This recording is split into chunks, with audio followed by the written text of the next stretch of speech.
There you are. Excellent. Yeah, you can stop now. Okay. All right. So let's get started.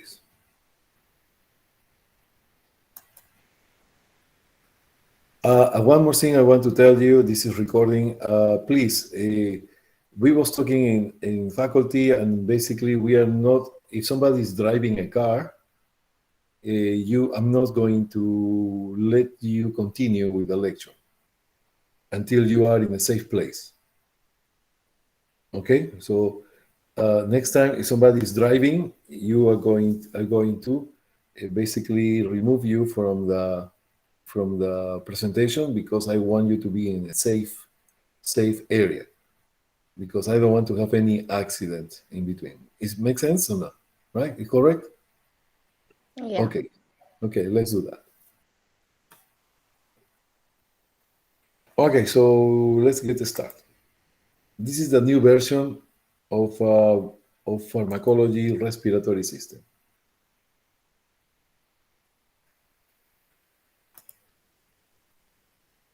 Okay. All right, welcome to Pharmacology 2. So today we will go to talk about the respiratory system.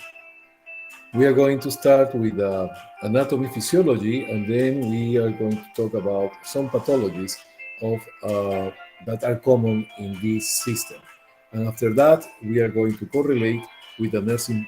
We are going to correlate with the nursing process and the pharmacology. Okay. What is this? All right. Okay, so here we are going to start with a review of pharmacology respiratory system. Number one, we have 300. We have a number here. Right now is 350 million. Can you imagine all the United States is having 350 million people at this moment? So 350 million is like each person in the United States is an alveolus. Alveolus is the functional unit of the lungs. So we have two lungs and we have 350 million. It's like you have the same amount of people in two lungs, the right and the left lung. Total 700 million. Okay? All right. So here we have another thing that you need to remember is about the hilum. This is a trachea. The trachea, and is dividing in two main bronchi, and they are going to be at the level of intercostal 2.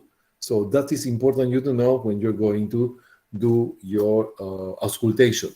So you need to know at what level are the hilum is the hilum of the lungs. Okay, all right. So we have different viruses, and they're actually these viruses can produce produce diseases in the respiratory tract. So not only viruses, but could be bacteria. It can be fungal infections. And these infections can happen in the upper respiratory tract and in the lower respiratory tract.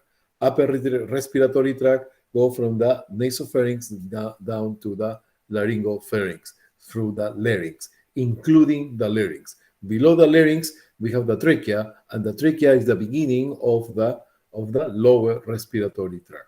Why we know we have to do that division? Because there is different diseases, and the nursing process, the nursing diagnosis, etc., are going to be different. Now, if you see here, we have a tennis court. I'm probably going to go here. This is a tennis court, and the tennis court. ASD Classic presents. And the tennis court is going to be an area about 80 feet by 50 feet, about or 30 feet, something. But if you go to a tennis court, you will see that area that we have. That area that we have in that field is going to be the same area. If you put all the alveoli open and put it as a rack, they're going to have the same area as the tennis court. You okay? Yeah. Okay. All right. Just like this. Okay. All right.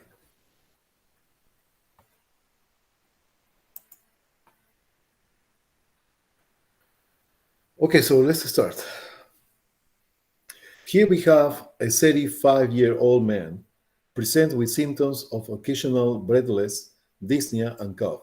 He states that the symptoms are much worse after exercises.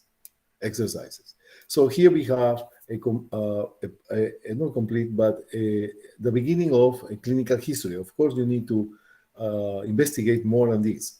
But for this, we are going to start doing our nursing process. You very quick. The nursing process are going to start with what? With the assessment. Please, I want your participation. Yeah, I want your participation. So we have assessment. What are the components of the assessment?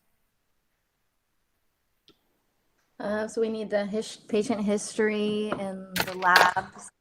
No, again, please. What are the components of the assessment? The patient's vital signs, medical history, what's bringing them in, their present history. What are the components of nursing assessment? Is it the ADPI?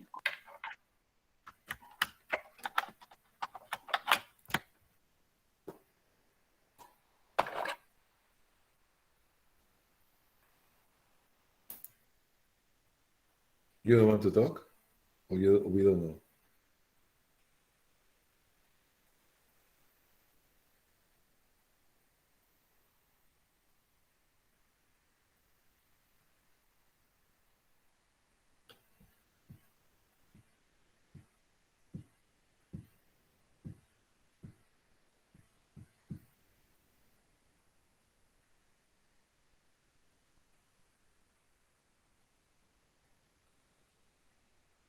What are the first steps? What are the first steps of nursing assessment?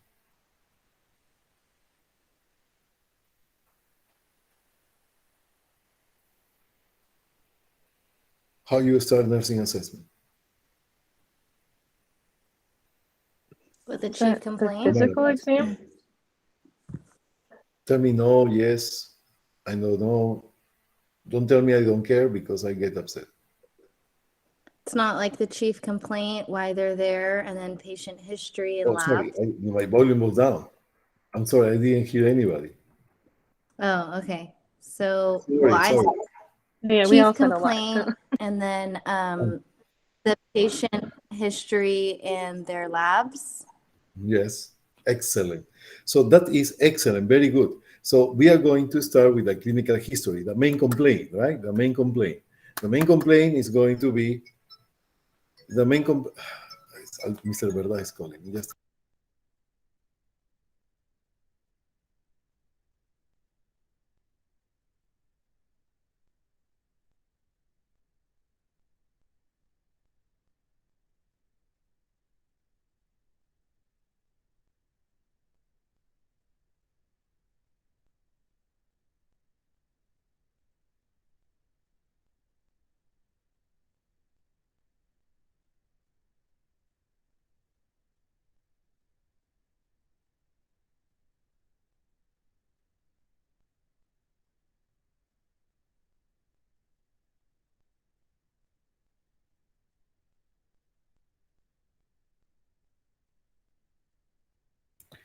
okay, so my phone is off now.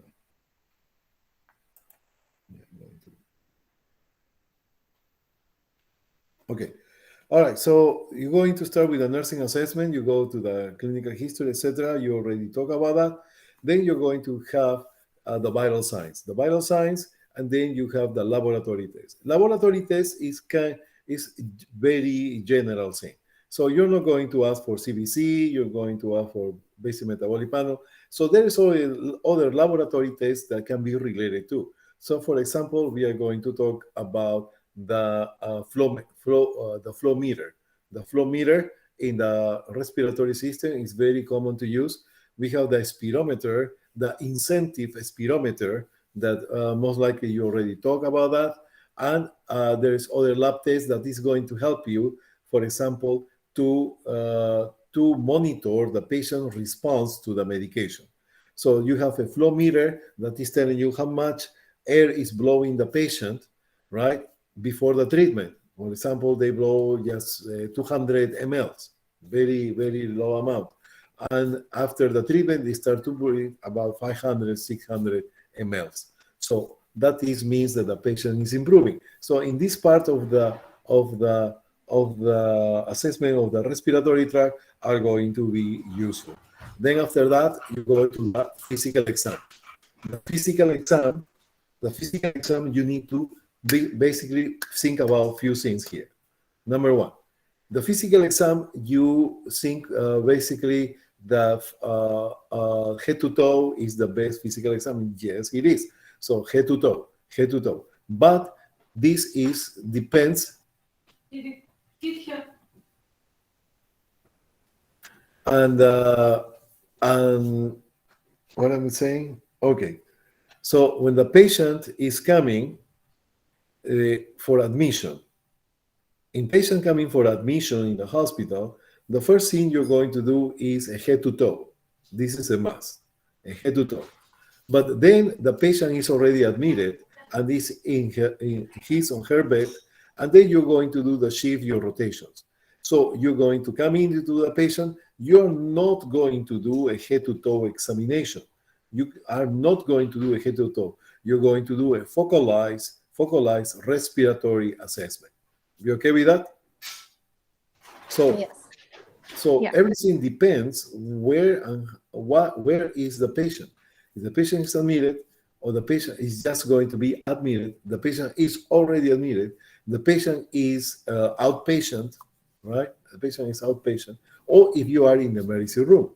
So basically, emergency room, you're going to do a general, not as a detailed head to toe, but related to what is the main problem. Okay, so for example, in emergency, I will check other components, the heart, the stomach, the respiratory tract, and basically, if they have another complaint, I will check that. Emergency. If you have admission that is going to regularly get from the emergency room to the room, they are going to use the emergency clinical history to do their own clinical history. That is going to be before the admission, okay, getting into the floor. And then after that, the patient is already admitted, you're going to visit and do a rotation, your shift, you're going to do a focal assessment. After that, you're going to do your nursing diagnosis. What are the nursing diagnoses? Nursing diagnosis, everything depends of not is going to be how the patient is responding, or what are the signs and symptoms of the patient. So that is basically the nursing diagnosis when you're talking about a patient with already medical diagnosis, pneumonia, emphysema, or something. Those are medical diagnoses. So you need to know how the patient is responding, or how the patient is situation of the situation at that moment. Okay, so after the nursing diagnosis, what is coming? Is coming the planification. In your planification, what you need to basically, what is planification? Planification, you need to make a plan. What is to make a plan? Based on your goals. So based on your goals. The goals are actually what is giving you the clue of what are how you're going to plan. I'm planning that the patient is going to improve in about 6 hours, giving these medications or whatever, right? So then after that, you're going to do the interventions. Interventions will be, for example, the MAR, medical administration record. And these are actually going to do the dose, the medication, all the prescriptions that they need to be given to the patient. And after that, you're going to do the monitoring. You're going to monitor the patient to see what is the response of the patient.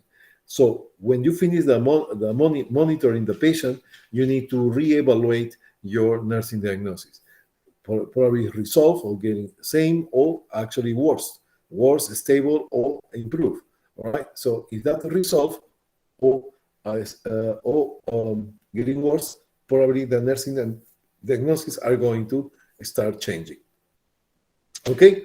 All right. So in this case, we have a 30-year-old man with symptoms with occasional breathless, dyspnea. What is dyspnea? Difficult of breathing and cough. He states that the symptoms are much more worse after exercise. All right, so that is basically coming for emergency room, looks like, and they're going to check your vital signs. You're going to immediately bring the flow meter, and then you do the physical exam, basically on the lungs. You can do cardio, you can do abdomen, because you can in emergency room. That is what we do, the main systems.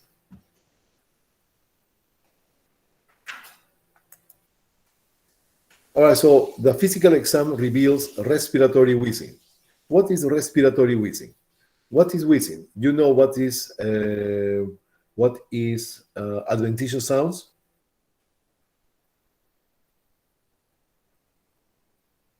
Hello? Yeah, we do. Okay. Adventitious sounds are going to be, basically, you need to remember two of them that are the most common. There is many more, okay? But wheezing is going to be this high-pitched sound that is going to be at the end or at the beginning of the breathing.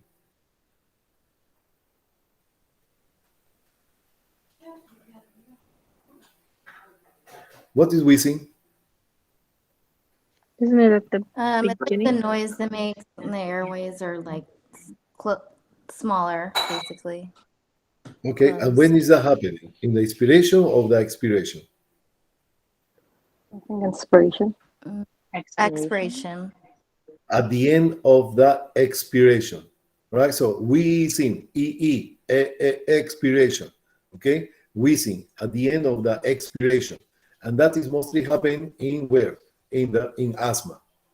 Asthma. You okay with that? Yes. Okay, excellent. So then we have another name that I want you to remember is the what? Sorry. Is the crackles. Not upside down, of course. Is crackles. Do you hear crackles before? Not in person. Okay. Just like on the simulator. Okay, so I'm going to see if I have here some sounds. Here, look at this. I'm going to take a bunch of these.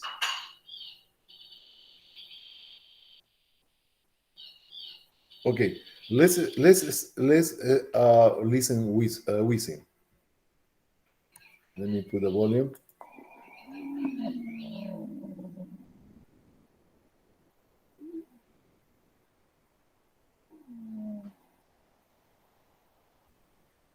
Again. Are you able to turn it up, Dr. G? Sorry? What? Sorry?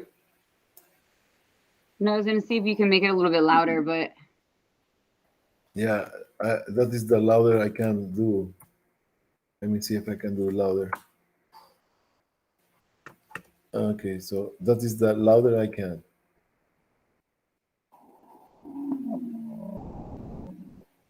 Ooh, like that, right? Wheezing. So that wheezing is going to be at the end of the expiration. Okay, at the end of the expiration. And I'm going to do the crackles now. Crackles are going to be in pneumonias. Oh, God.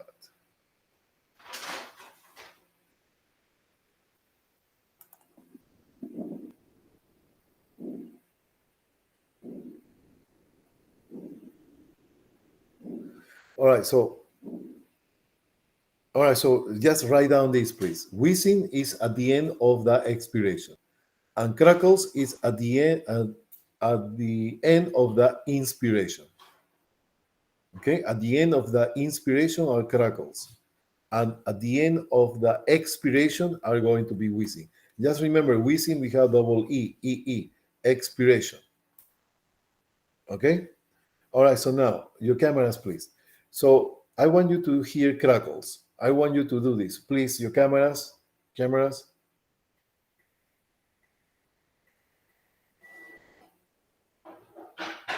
Okay, so I think our camera cameras. is on, Dr. G. You have camera on? I don't see. Yeah. Yeah, most of us have our camera on. Anita, your camera is on? My camera's on, Dr. G. I think it's like a late response. Okay, Charmaine and Courtney. Okay, I want you to do this, please. I want you to take your hair like this. Can you see me? Close to your ear. Maria, you don't want to do it? So put your hand here on the. I can't see you. I can't see you, Dr. G. Now. Can you see me now? Hello, can you Yeah. see me now? I can I see can you. see Okay. it. Okay, so I want you to take with your hand hair that is close to your ear. No, not all here. And then I want you to do this. Can you see? Can you hear that? Yeah. Okay, so those are crackles. Crackles, okay? So I want you to do something else. So I want you to do this and have a deep breathing. When you have, at the end of the inspiration, start to move your fingers. And exhale. When you exhale, you cannot hear that. Only when you inhale at the end. Inhale at the end. So at the end of the inspiration, move your fingers.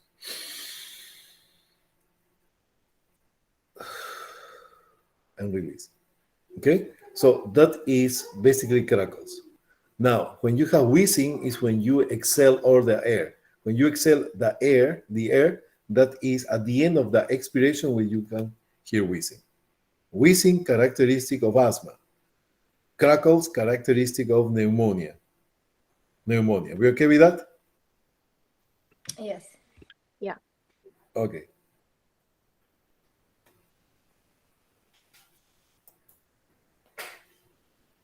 Okay, so here we The have. PE reveals expiratory wheezing Well, who in is the that? lower. Oh, it's me. Oh, God. Okay. This is what I'm trying to do, slide by slide, but next time we will finish this. All right, so then actually what you have is the pulmonary functional test that reveals the FEV1. What is this FEV1? All right, this is very important, please, okay?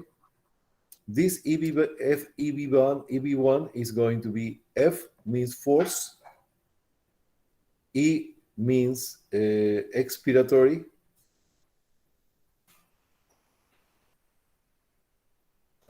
B volume.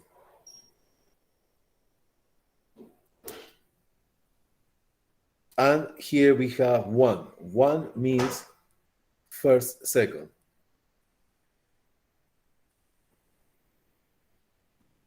Okay, so they're going to use an spirometer, and this spirometer is a device that is going to be attached to a computer, and what it's doing the FEV1 is to they're going to do this. Look at this. Look at me. They're going to ask you, have a deep breath and exhale, like preparing yourself. Have a deep breath and exhale. Have a deep breath with a device in your mouth again, all what you can, and then they ask you to blow as hard as you can, hard and fast, hard and fast, hard and fast. You're going to blow everything you can, right? And the machine is going to calculate how much of the volume are being exhaled in the first second. That is what is doing the spirometer. You okay with that? Now, the values are going to be this. If you have, for example, if you have a FEV1 that is more than 70% or more, that is normal. So that means that you exhale about 80% of the total volume of air in the first second. So that is normal. But if you are exhaling, you exhale only 60% or less of the volume that you inhale, you eliminate only less than 60%, that means that you have a diagnosis of COPD, chronic obstructive disease. So you already talked about that with Mr. Verdad, right?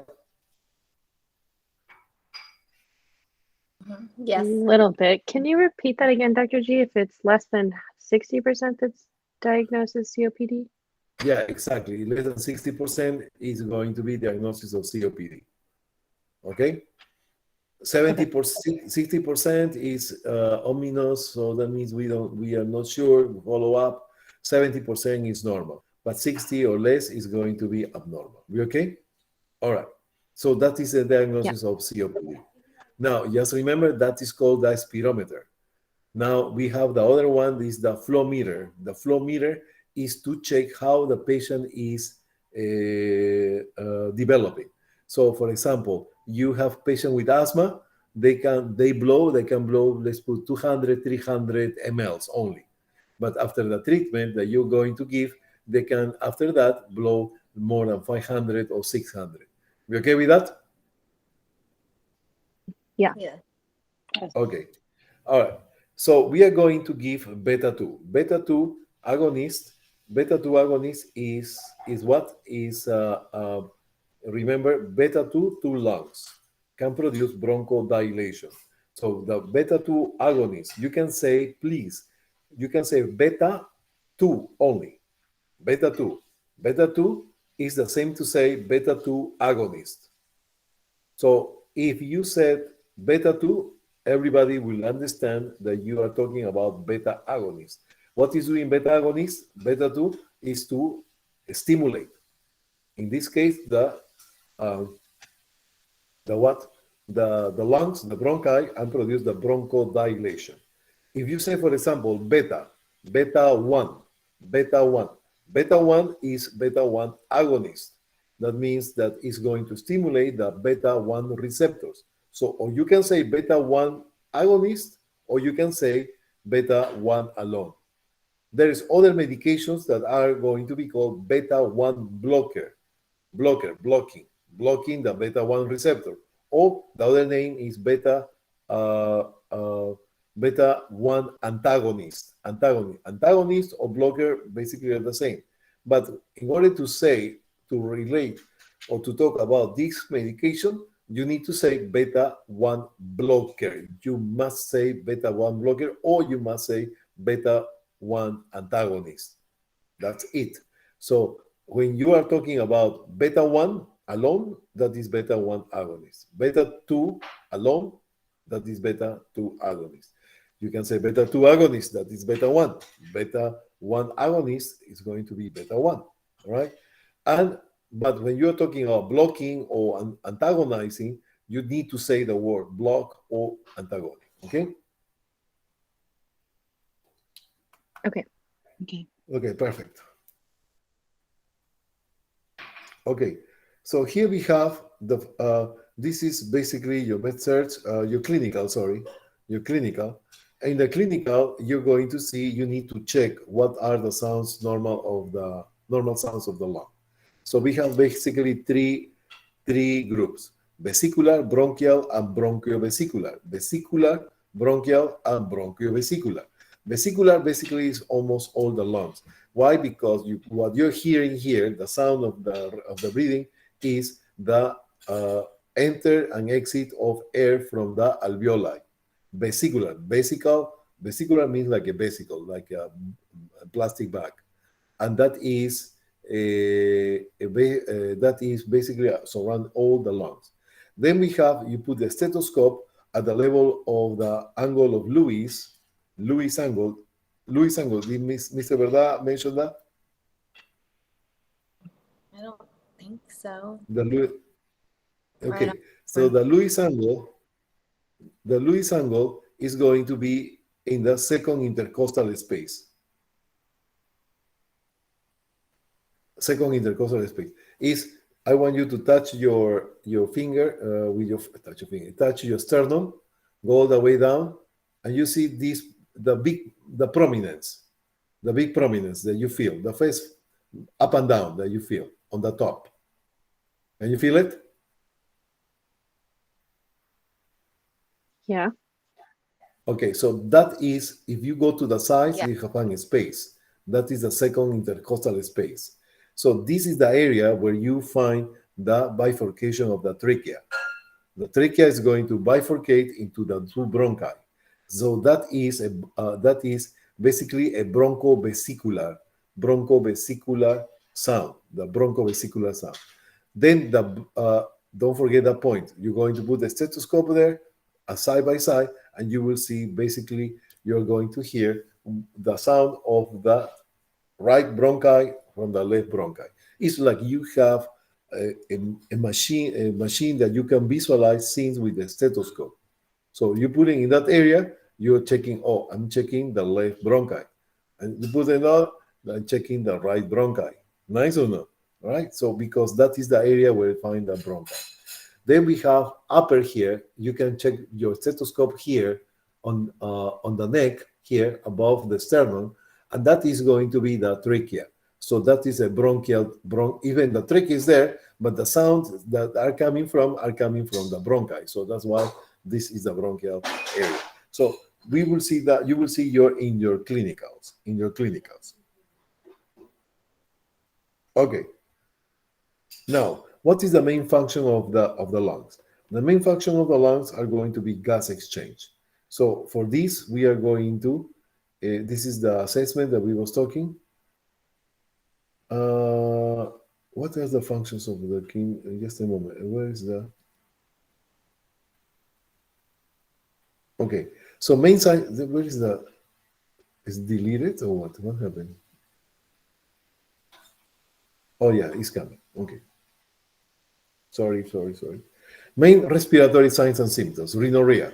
You need to know what is rhinorrhea. Very simple. What is rhinorrhea? Is nasal secretion. Correct? So you have secretion from the nose.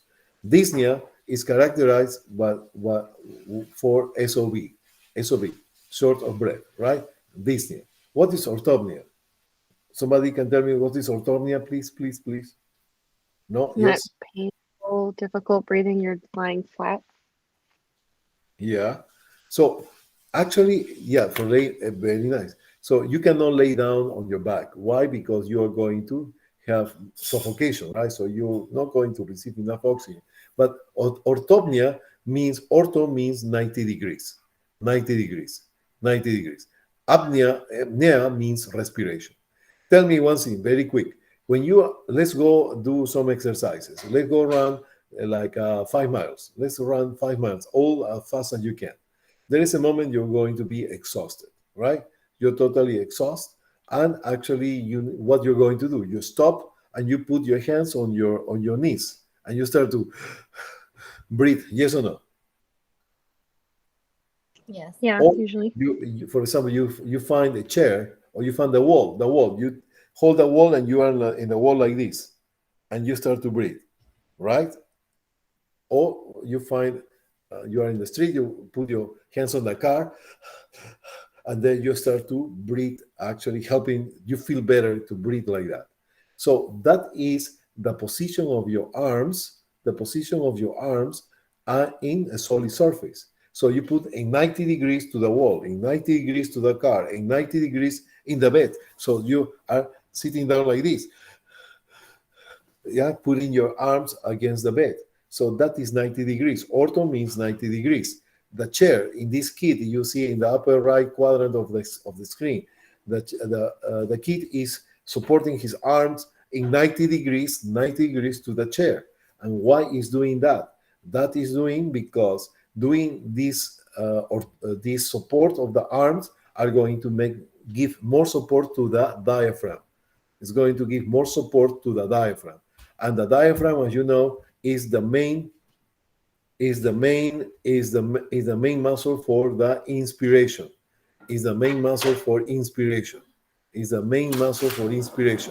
Diaphragm is the main muscle for inspiration. So that position is going to help to contract better the diaphragm and distend the lungs much better.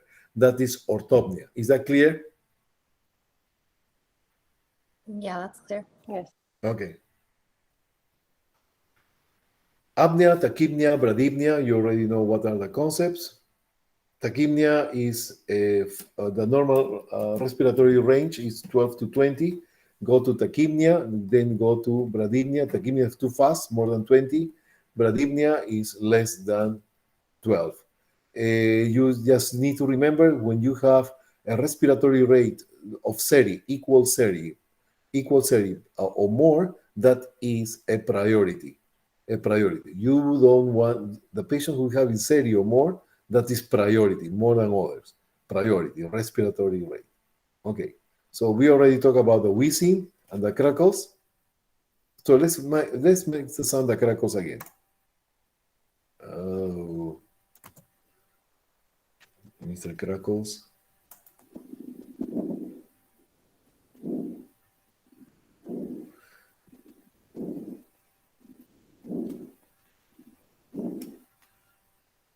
All right, so what I want you to pay attention is this. Do you have a stethoscope here? Okay, well, I know it's too much time. All right, so you can put that in the speaker or close to the speaker. You can hear that better. Okay, so you want me to put it again? For some of you that they have the stethoscope.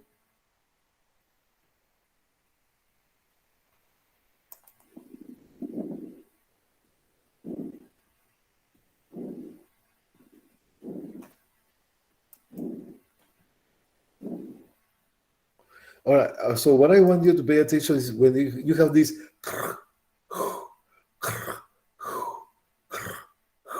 Do you notice that? Yeah. Right? So when they say that is not the crackles. The crackles is when they do like.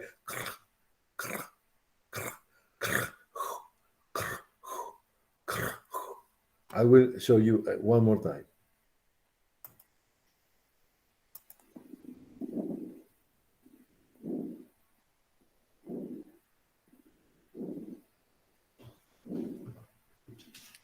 Can you identify now?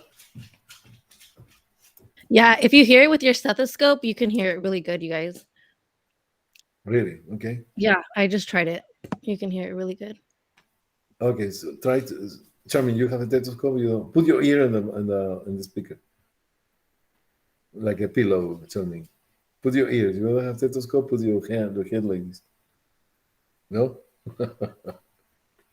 All right, one more time. Okay, everybody ready? Anita, you don't care, right? You don't want it. Oh, you don't have stethoscope.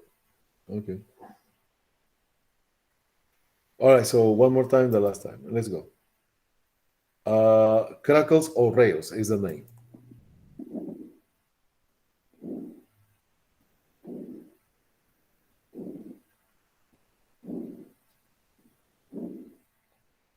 Can you see at the beginning you hear like this? Tamara, do you hear that? Can you do Tamara. it one more time? Sorry, I was trying to disconnect my headphones. All right, so you want me to do it again? Okay, we'll do it.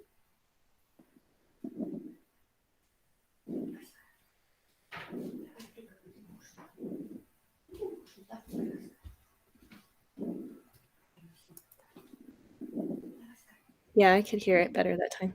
The stethoscope helps. All right. So, and that sounds similar as your when you do this in your ear, the hair. When you do this in your hair. Okay, so that is clinical. Okay, so I'm not going to go that. Let's keep going. If you want me to repeat that, I will do it with a lot of pleasure. But anyhow, let's keep going. All right, so for pharmacology, we need to remember some of the signs and symptoms are going to be cough, mucus, sputum, and hemoptysis. Cough means it's important to know about cough.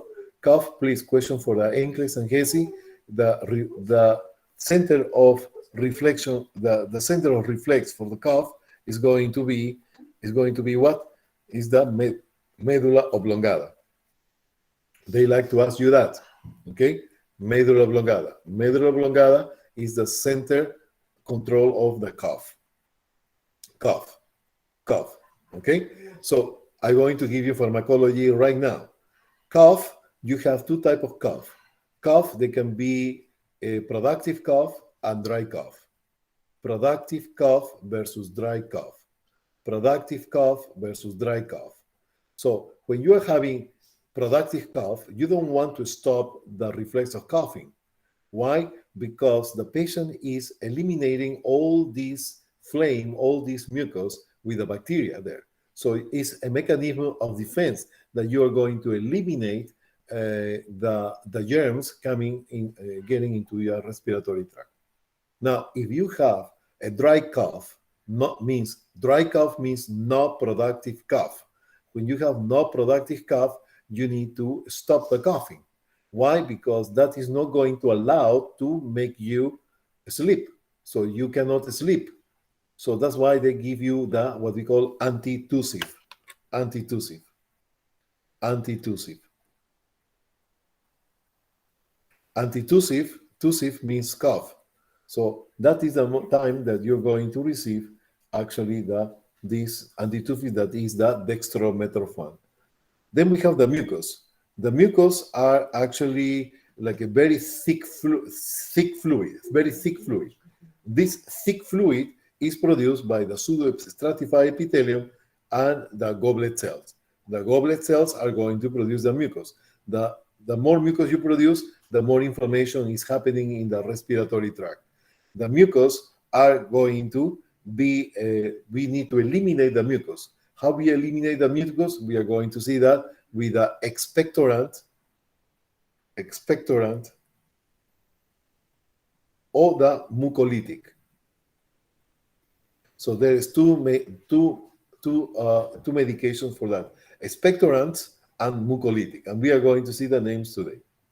Sputum, I put a sputum here because sputum, when you take up sputum, the flame, the mucus need to come from the bronchial tree, trachea, and go out.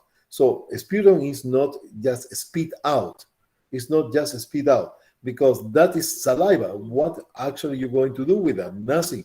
If you're going to make a culture to see what bacteria is there, or a follow-up of tuberculosis, if you don't know how to take a sputum, that is going to result in negative. So it's like the patient doesn't have active disease. So you need to be careful with that. So that is clinical too. Hemoptysis. Hemoptysis means coughing with blood. Coughing with blood. Where is coming this cough with blood? Very simple. The most common is tuberculosis. Tuberculosis. Tube.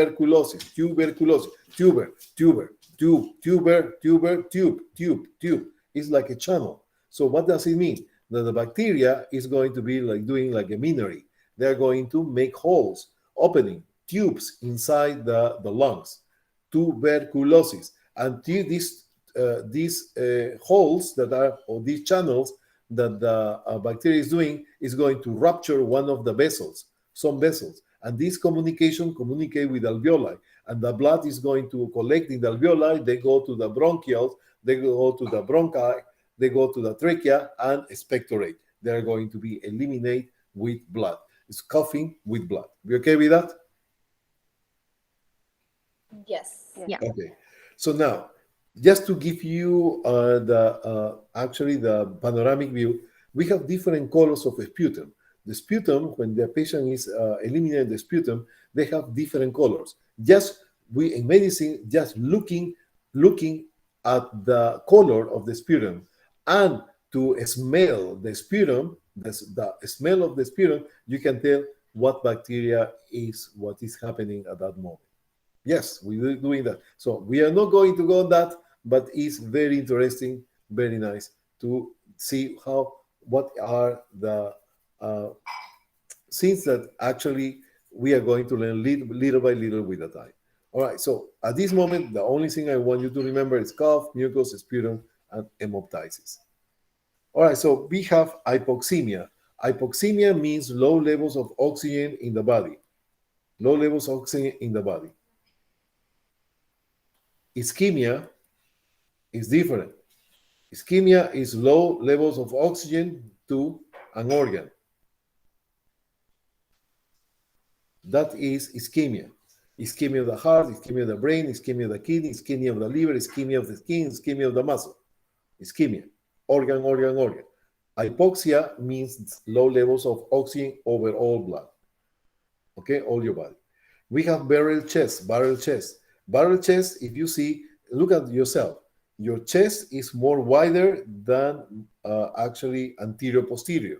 Anterior posterior diameter is more narrow, and the lateral side by side is more wider. So that is normal. That is normal. But when you have a chest that is the same diameter, anterior, posterior, and side by side, that is what we call a barrel sign or a barrel chest. That is abnormal, mostly happening in patients with emphysema. Cyanosis. In cyanosis is the bluish of the skin. We have two types of cyanosis. The central cyanosis, and we have the peripheral cyanosis. Peripheral cyanosis. Central cyanosis will be the lips, and peripheral cyanosis will be the fingers. All right. So what is worse? The central cyanosis. That means that the patient is not receiving enough blood into the cells, into the tissue. Central are going to be this bluish decoloration on the lips, and peripheral are going to be decoloration on the fingers, bluish.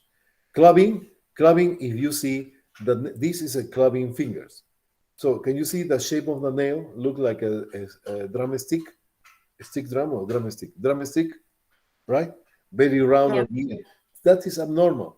When you see this type of nails, you can tell that patients have two problems, or cardiovascular problems for long data, so long time ago, or the respiratory problem. Either way, when that happens, these nails are changing shape with the time, and that is what is giving you an idea that is happening problems on the heart or the lungs for a long period of time. Okay, so now I want to ask you, what is the capillary refill? Capillary refill. Well, it's supposed to be less than 3 seconds. Okay, so very good. You said less than 3 seconds. I want you to be sure, everybody. When I said less than 2, that is normal or abnormal? Abnormal. Normal. That is normal. So listen to this. Count with the clock. 1 second. 1, 2. That is normal. That's it. 1 to 2. 1 and exactly 2. When you say 3, when you say less than 3 doesn't mean 3. Less than 3 means less than 3, no equal 3. So you have 1 to 2 seconds. That is the capillary refill. When it's equal 3, equal 3, that is abnormal already. Is that clear? Yeah. Yes, that's clear. Okay. Yes.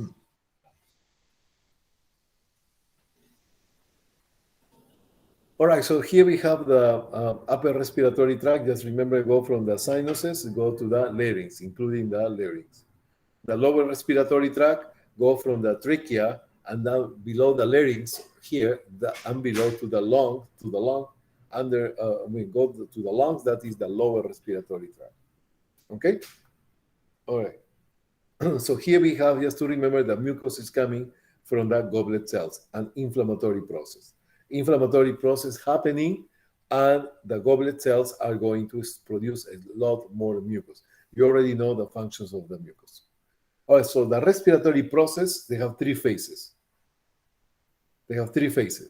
So these 3 phases are going to be, number 1, the ventilation, number 2, the respiration, right? So the ventilation is 1, the respiration is 2 and 3.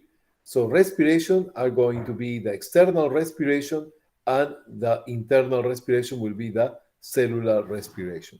So I'm going to make it very clear, because this is part of the assessment that you need to do all your life. So number 1, you're going to check the ventilation.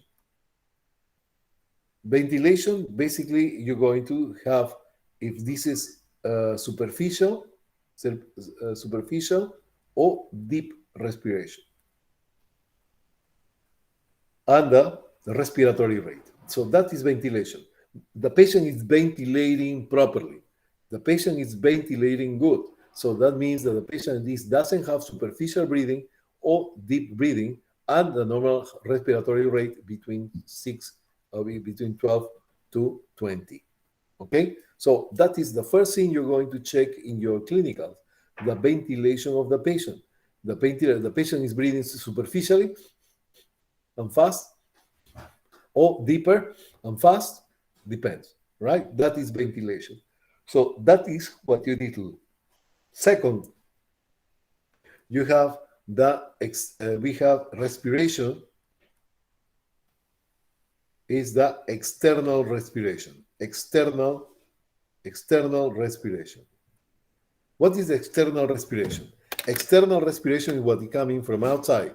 So breathing into the lungs. So basically what you're doing is how you're going to check how the oxygen passes from the alveoli to the capillaries. From the alveoli to the capillaries. So basically the capillaries area will be that area of the tennis court, and the oxygen is going to pass the tennis court down to the ground. So that is basically that happen every single breathing. Okay, so we have the external respiration, that is basically the gas exchange. You're going to check, number one, your respiratory rate if the patient is superficial and deep, and the external respiration, that is the gas exchange, simple diffusion, are going to be given by the oximeter.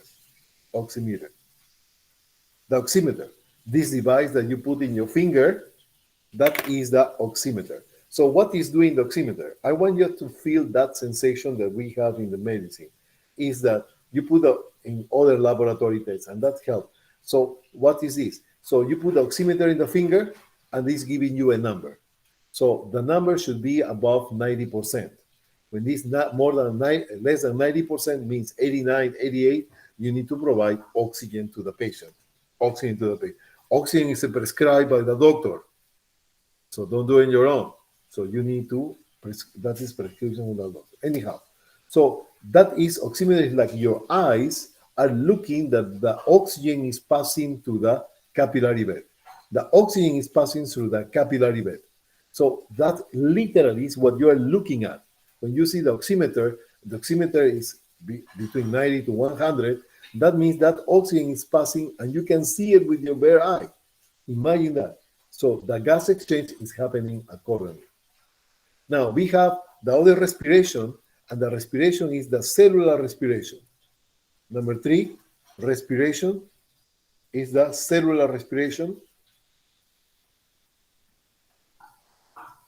And the cellular respiration is to tell you how much of how the tissues are receiving blood, how the tissues are going to receive blood, and how you can check that. You can check that with a capillary refill. Why you don't put the nose or the ear? Why you don't push the abdomen? Why? Because the fingers are basically one of the toes too, are the most distal part of the body. If you have some problem of distribution of oxygen, the ones who are going to be affected mostly are where it's more distal, that are the nails of your fingers. So that's why you're going to check the capillary refill. And that's what I was more precise. So in conclusion, you're going to do, okay, what is my patient? Oh, I'm going to check the ventilation. What is the respiratory rate? How is superficial or deep? Oh, I need to put the oximeter. Oh, the external respiration is okay. Now let's go to the internal respiration. Capillary refill. Oh yeah, he's perfusion. The perfusion is correct. So we have a good oxygenation of the patient. You okay with that? Yeah. Okay.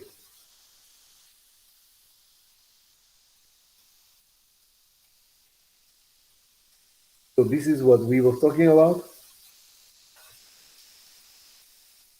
Okay, so the management of the drug are going to be basically 3 major components. Pharmacologic, immunotherapy, that we are going to see, for example, montelukast and all other ones like asimulabab are going to be drugs for immunotherapy. We are going to see in a few moments. And the environmental and the environmental actually factors like a dust, like pollen, pollution, etc. Okay, so we need to prevent that. So, for example, you go to Napa to Florida. I mean, talking about Napa and or Sonoma in October, September, where we have all these. The fall are going to produce a lot of dust, and that are going to be the farming. They're going to farm the grapes, and that can actually, in general, can produce some dust. So you have pollen at that time. So that is environmental control. So what you need to do is to prevent, could be just to be physically there, not there, or to take some medications to prevent as a prophylaxis. Okay. So what time is it, please? 6:52. 6:52. Okay. Can we have, I'm going to take advantage of this. Can we have the lunch break until 7:20? If that is okay or no? Yes. Yeah. Yeah. And then we can have the time just to go 10 more minutes to have small breaks in order to finish this. Here's the first slide of pharmacology: antihistaminics, decongestants, and intranasal steroid. Very interesting topic. So I will see you at 7 o'clock. No, Okay. 7 o'clock, 7:20. Okay. Thank you. Thank you. Okay, thank you.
Hello, everyone. Let's get started, please.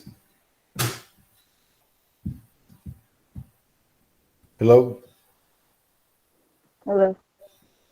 Okay, so your camera's on, please.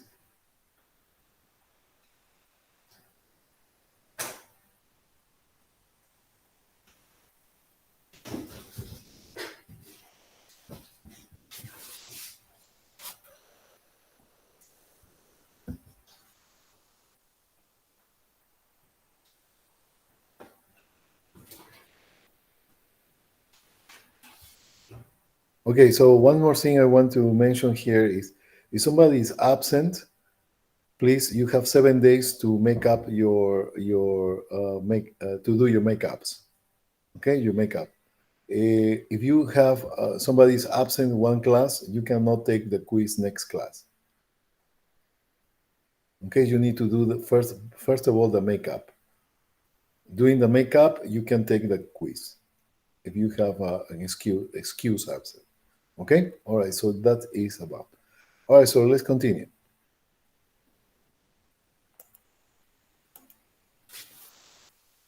Okay. Can you see my screen? Yes. Okay. So here we already agreed that we have pharmacological treatment, we have immunotherapy, therapy, and the environmental control. So these are the three major treatments that we are going to find in the respiratory system. Now, pharmacological, we are going to talk in the next few moments now. Just a moment. Okay, so that is what we have. We have antihistaminics, decongestants, and intranasal steroid.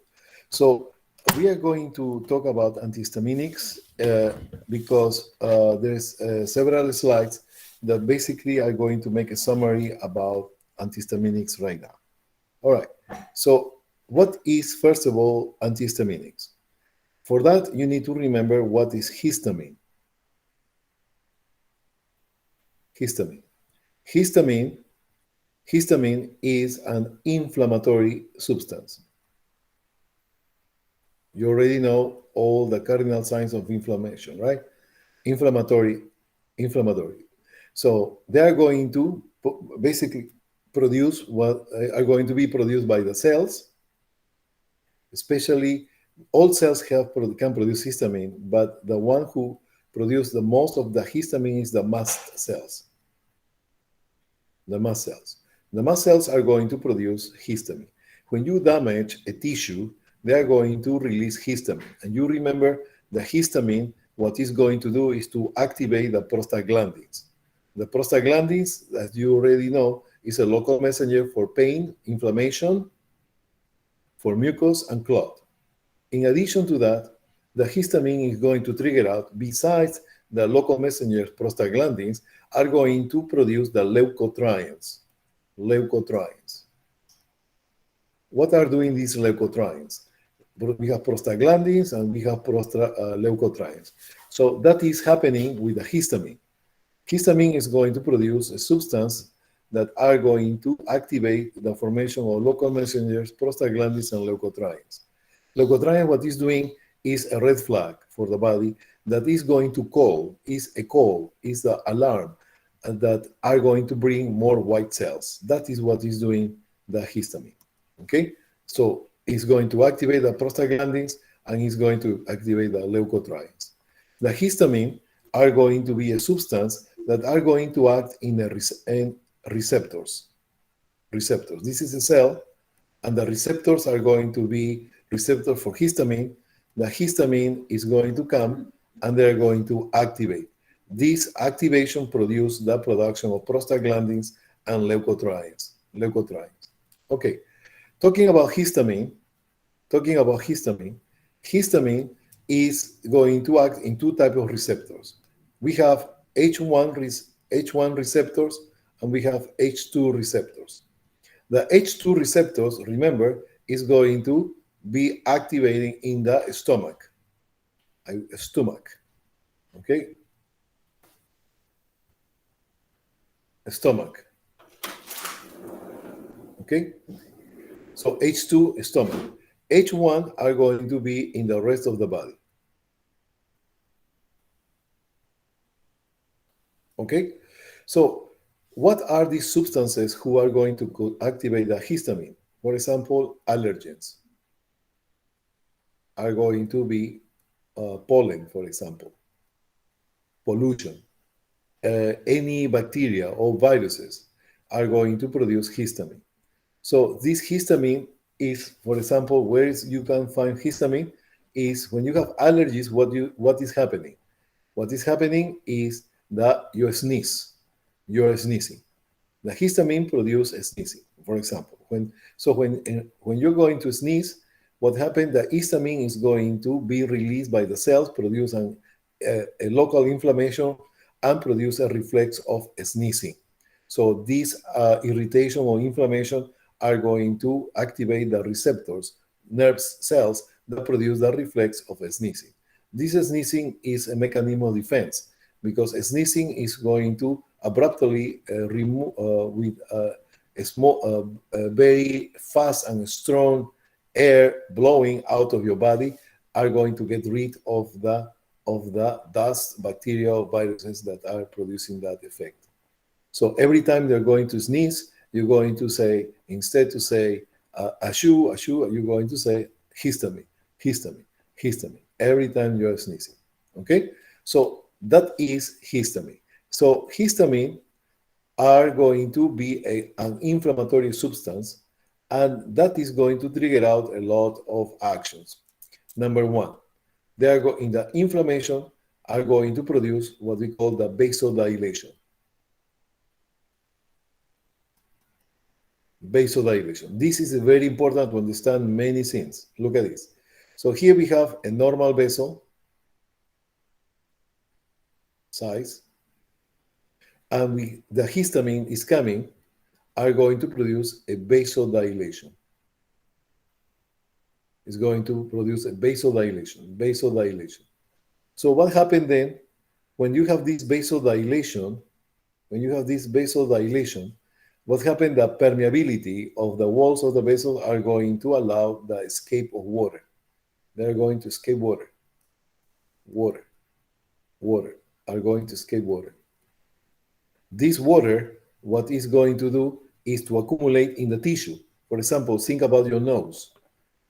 Okay, so the mucosa of the cover of the nose, put your finger in your nose, and what you touch is the mucosa. There, in that mucosa, we have vessels that produce vasodilation.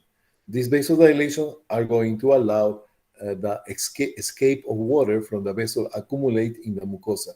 The mucosa gets swollen. The edema of the inflammation.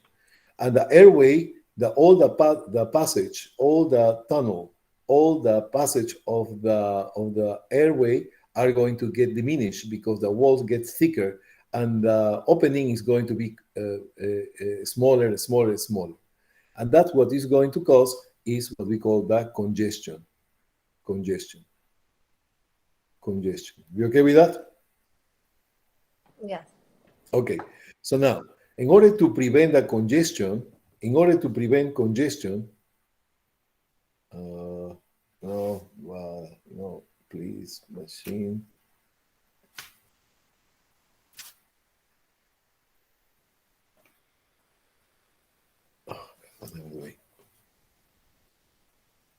Where's my pen?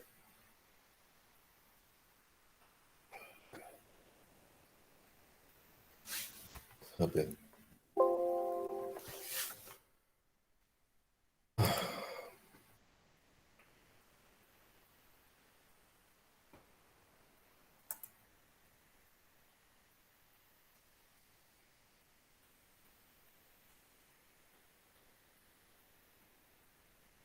Okay, in order to, you already know that histamine produces a vasodilation, so it's going to be a vessel like this, are going to turn a dilated vessel.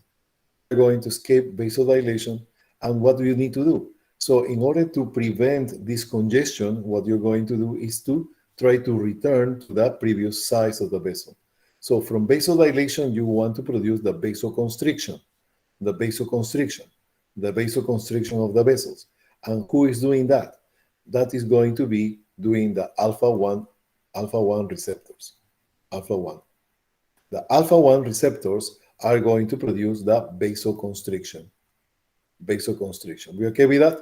Remember, alpha-1 vasoconstriction, alpha-2 vasodilation, beta-1, one heart is going to contract the heart and increase the heart rate, and beta-2, we have two lungs are going to be bronchodilation. We okay with that? Yeah. Okay, perfect. So we have the histamine. All right, so let's finish with the histamine. Now, when you are taking antihistaminics or antihistamines, basically when you have some allergy reaction or some whatever allergy, right? So what happened is this: these antihistaminics, listen to this, please, and write down this, they are not going to block the histamine that is already running in your bloodstream. In the bloodstream is running histamine because allergic reaction. You take antihistaminics.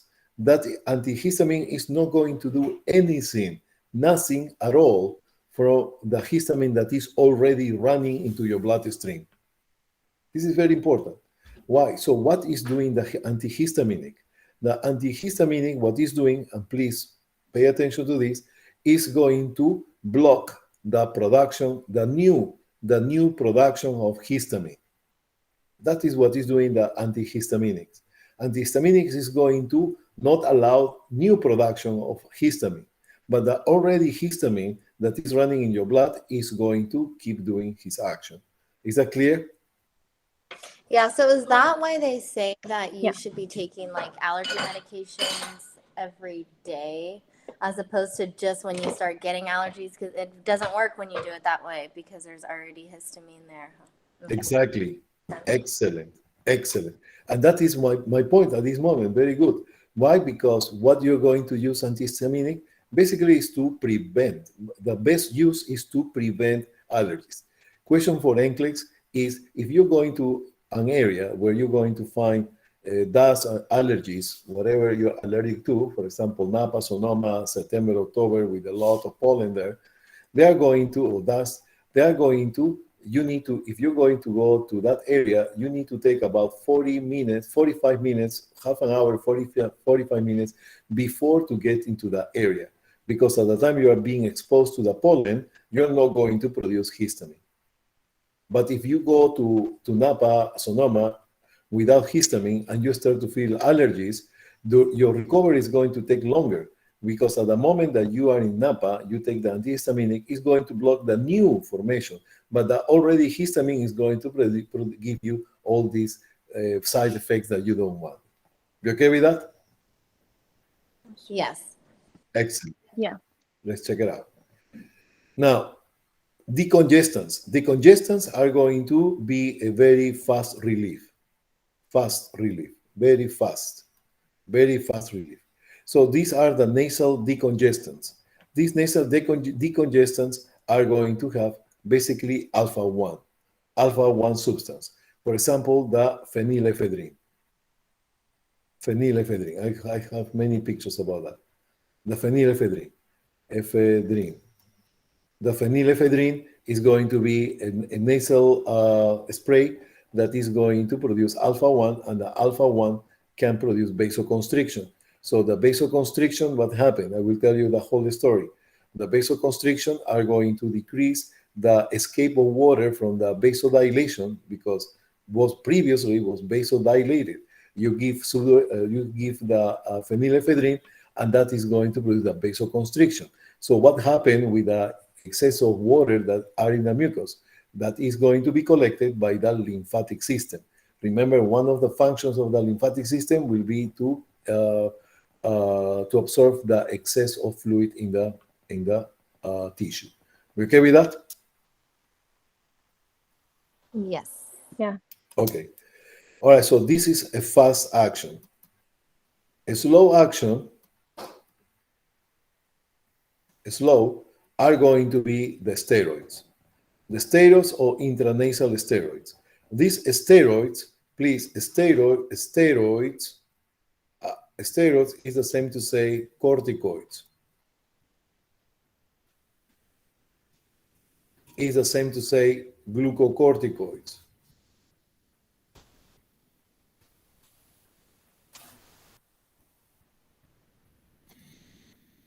All right, or you can call these corticosteroids.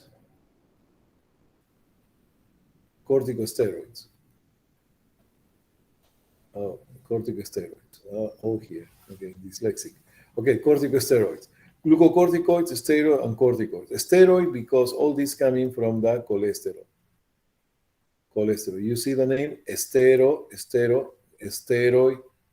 similar word because they're coming from cholesterol. Same for aldosterone. Same for the sex hormones. Okay, cortisol. So all these coming from cholesterol. So all those are steroids. All right, so this is going to be for a slow action. And this slow action basically, it can be for fast action when it's IV. When you apply IV, for example, patients who do not, asthmatic patients who do not respond to the treatment, they're going to provide IV corticoid. That is a fast action.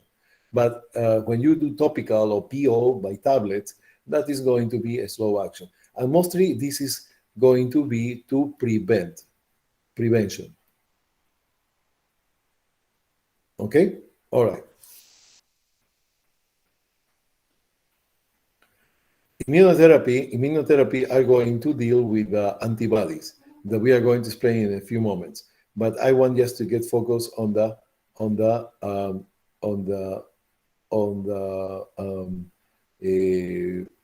what is the antihistaminics and the corticoids at this moment, and the alpha ones.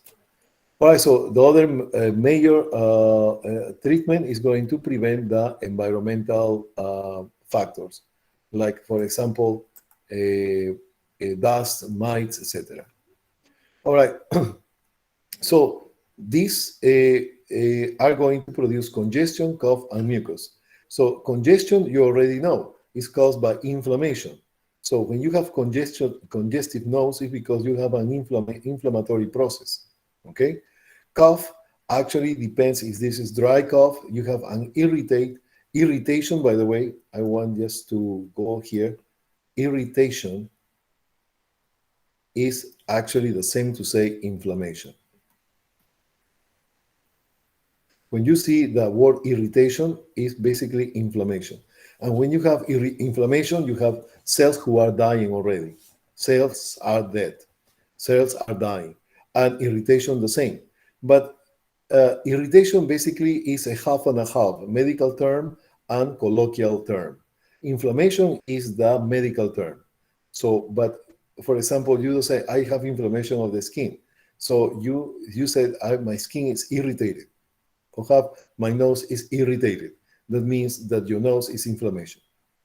So now you're prepared, yes, to translate what people said, the patients are saying, and translate into more medical terms.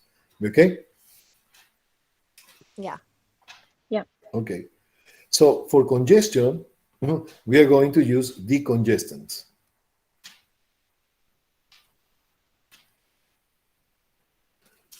For cough, we are going to use antitussive. And for mucus, we are going to use expectorant. Okay. For congestion, you're going to use basically decongestants who are alpha 1. For cough, you're going to use antitussive that is called the dextromethorphan.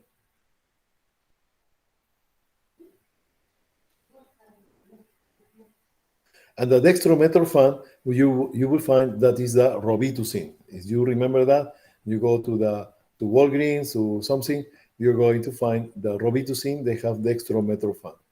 And the mucus expectorant are going to use the wafenicin. Wafenicin. Everything is writing, so wafenicin.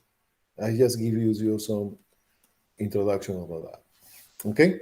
So those are symptomatics.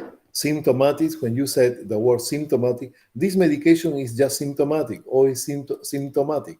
Symptomatic means that it's going to just count the signs and symptoms, but it's not going to be curative. Okay? Okay. Not cured, you said? Yes, not curative. It's not going to cure anything. It's going to just count signs and symptoms. Okay. All right, so excellent. So we have here, if you see here the Sudafed, the Sudafed have the phenylephrine. That is the name here, the phenylephrine. The phenylephrine is an alpha 1. The phenylephrine is an alpha 1. Okay?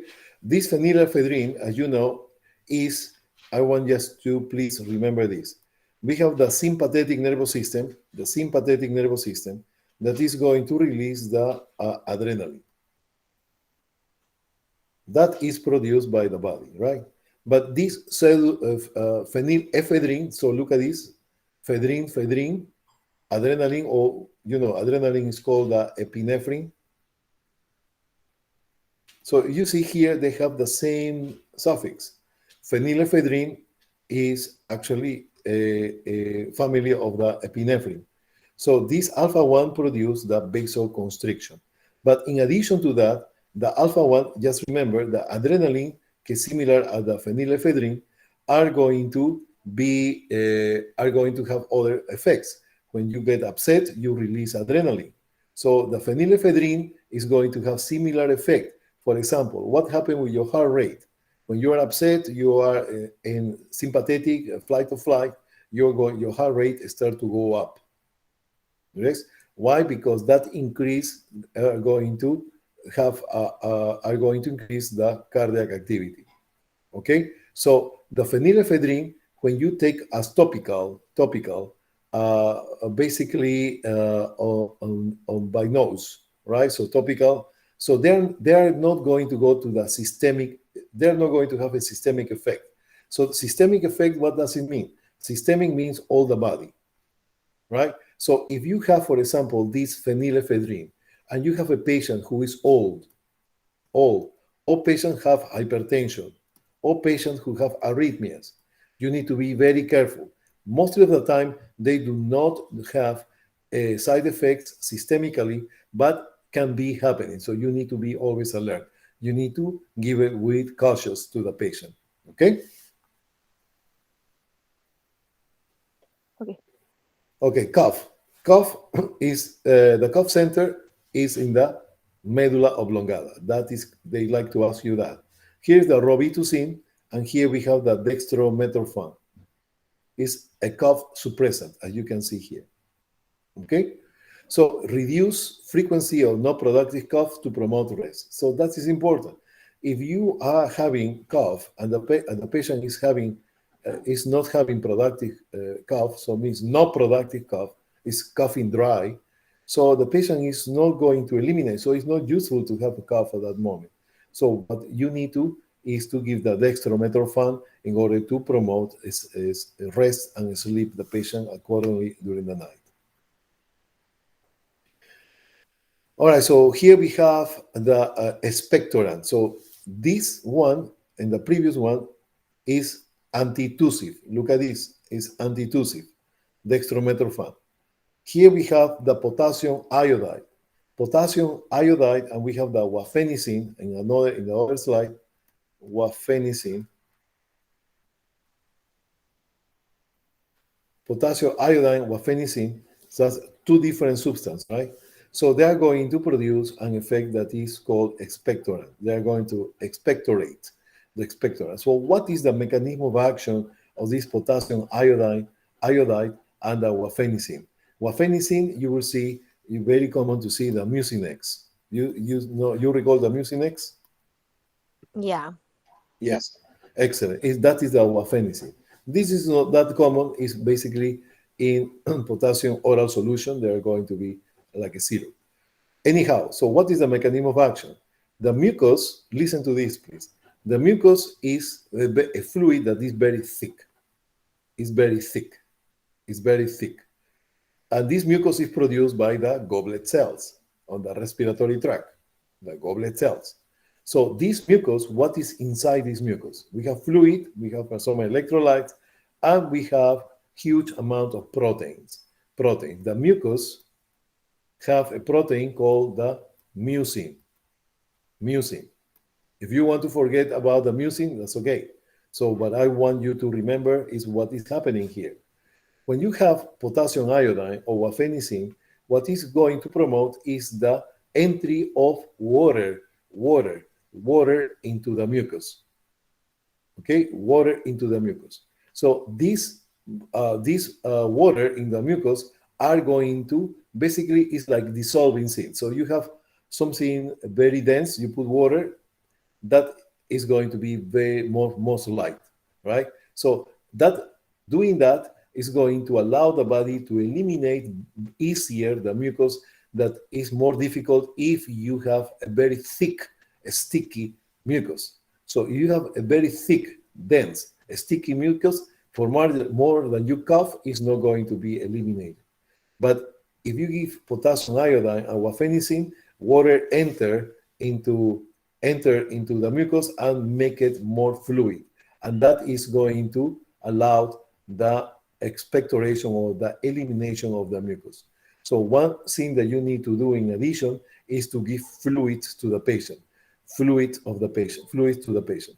If the patient is dehydrated and they have this mucus, what is going to do, the mucus is going to get dry.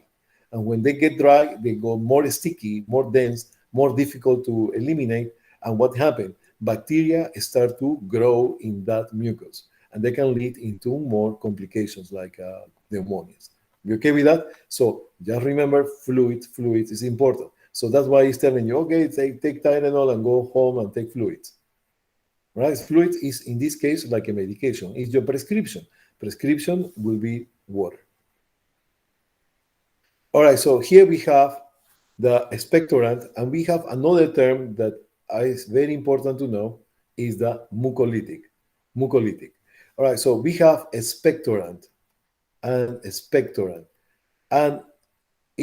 are going to bring water, right? Bring water. So what is doing the mucolytic? Mucolytic is actually means destroy the mucus. It's going to destroy the mucus. Destroy the mucus.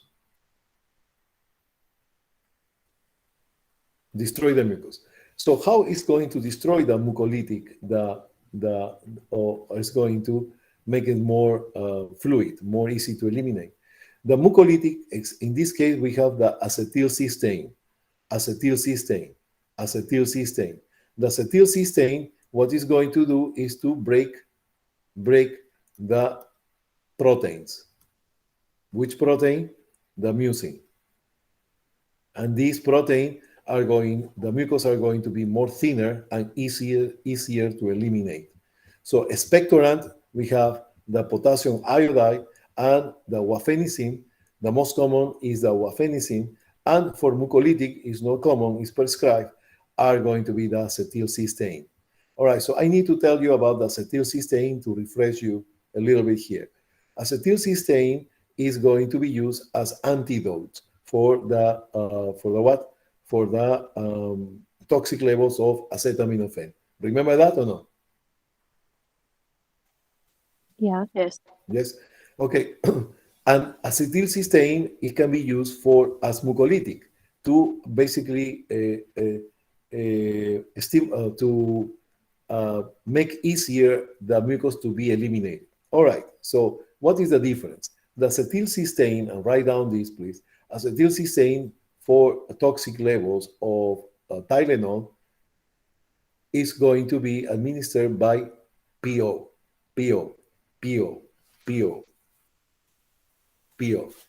Okay? PO. Meantime, the acetylcysteine, and you know the PO for toxic level of Tylenol or acetaminophen, you need to give it with 0 because it's actually very bitter. So that is all what you need to know about antidote of Tylenol. But acetylcysteine are going to be used in order to make the mucus more fluid, and the pathway is going to be the nebulizer. It's not going to be PO. It's a nebulizer. So nebulizer, you know what is nebulizer, right? Nebulizer is that mask. They put some substance that are going to make smoke and fumes, and they're going to inhale, and that produces bronchodilation. So nebulizer. So in that form are going to produce they're going to be administered the acetylcysteine. Okay? Yes. Yeah. Okay. So thank you. So we have expectorant, you already know. Mucolytic, you already know. Decongestant, you already know. Antihistaminic, you already know. Antitussive, you already know. So we are going to make another brief review about that in the next slide. So we have how many? 5. 5. Expectorant. When the patient is coughing, what you're going to give? Dry cough. From all these 5, what you're going to give? Antitussive. Antitussive. You have a flame. You have a lot of mucus. You want to eliminate them. Expectorant. Expectorant. You have your nose totally closed. Decongestant. Decongestant. You have some allergic reaction or prevent allergic effects. Antihistaminic. Antihistaminic. Now, the mucolytic, antihistaminic, yes. The mucolytic is used for one special disease, for patients who have COPD and cystic fibrosis. You know that cystic fibrosis, that you talk in clinical, the cystic fibrosis, what they are going to do is a autosomal recessive disease that is going to have a lack of some enzymes that are going to need it in order to make the mucus of the body more thinner. So when you have cystic fibrosis, you don't have that enzyme. So basically, all the fluids in your body are going to get thicker. Thicker are going to be the bile in the gallbladder. Thicker is going to be the pancreatic juice in the pancreas. Thicker is going to be the fluid of the respiratory tract. So that actually is when we are using the mucolytic. What is doing the mucolytic is going to destroy the protein, break down the proteins of the mucus. Okay? Expectorant, what it's doing is to bring more water into the mucus in order to make it more fluid. You okay with that? Decongestants, we are going to have alpha-1 to produce vasoconstriction. Antihistaminic are going to be used to prevent the new formation of histamine.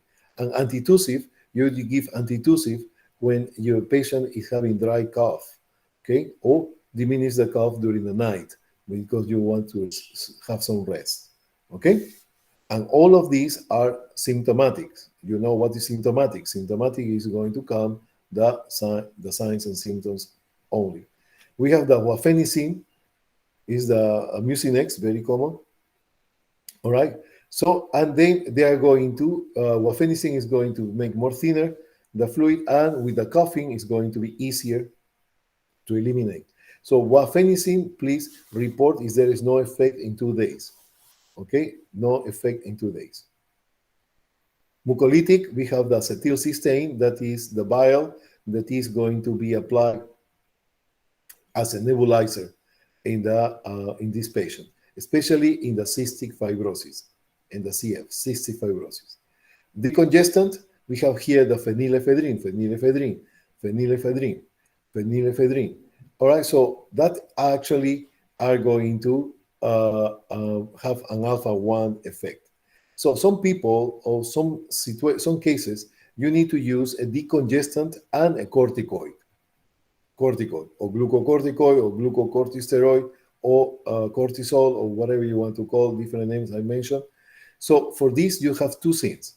You have the decongestant that is fast and the glucocorticoid that is slow. The glucocorticoid or corticoids are going to have a very potent anti-inflammatory effect. The problem with this corticoid is that it's not going to be effective right away, like the phenylephrine, that is alpha-1, a decongestant. So what you're going to do is, if you're going to use both medications, you need to apply first that fast, the decongestant, the alpha 1, the phenylephrine. When the airways are being open, you're going to use the steroid or corticosteroid.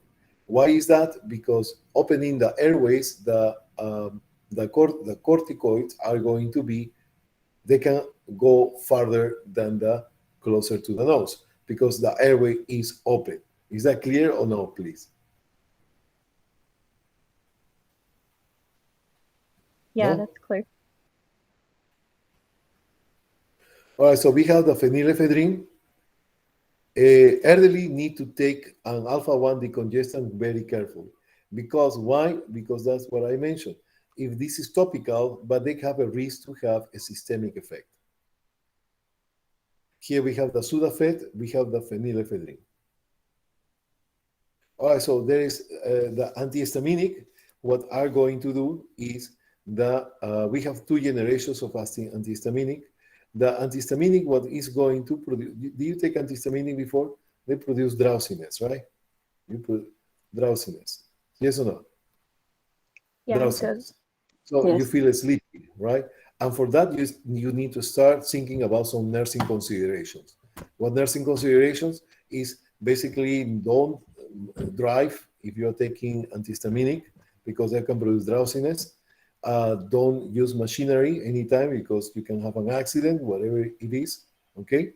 And another effect that is going to be is that produce dryness.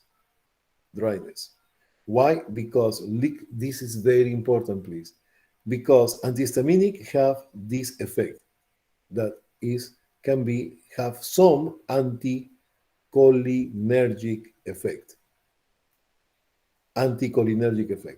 For that, you need to remember what is the action of the acetylcholine.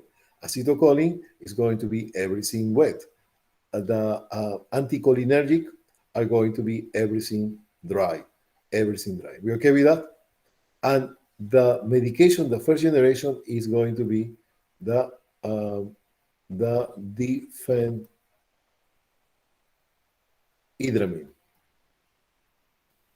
most popular called as Benadryl.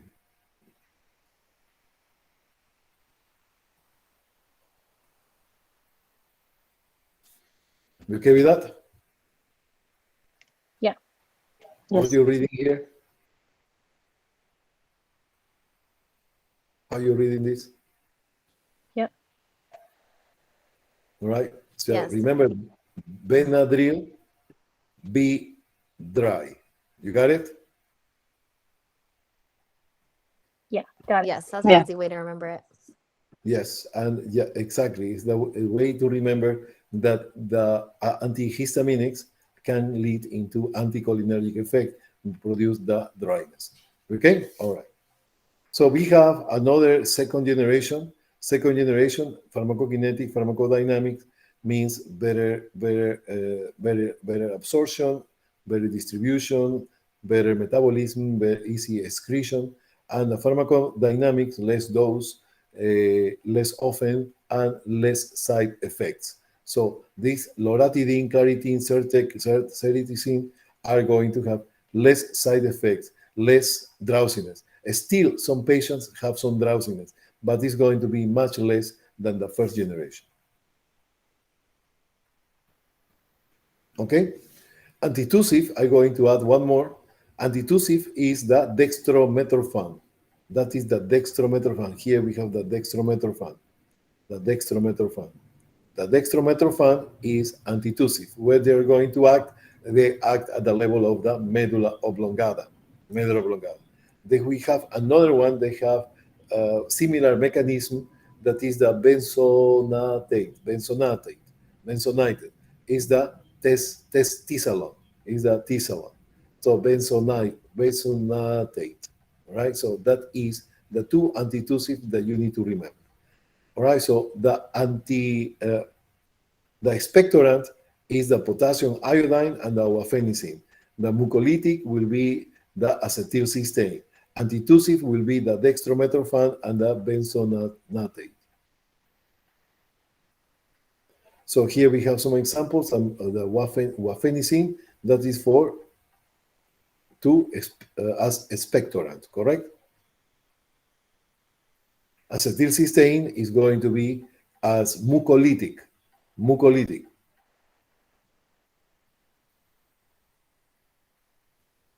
This is the summary that we was talking in a few moments ago. Okay? So how many of these drugs we are talking? Five. 5 of them. All right, so let's talk about, I'm going to just touch a little bit about perineal rhinitis. I should put here perineal rhinitis because it's under rhinitis. Okay, so what is rhinitis? Rhinitis means inflammation of the nasopharynx. So the nose are going to be inflamed. Sinusitis are going to be the sinuses. You know, remember the sinuses, we have 1, 2, 3, 4 pairs. So one frontal, one pair frontal, one pair ethmoidal, one pair sphenoidal, and one pair maxillary. That is sinusitis. So we are going to talk about that. Okay.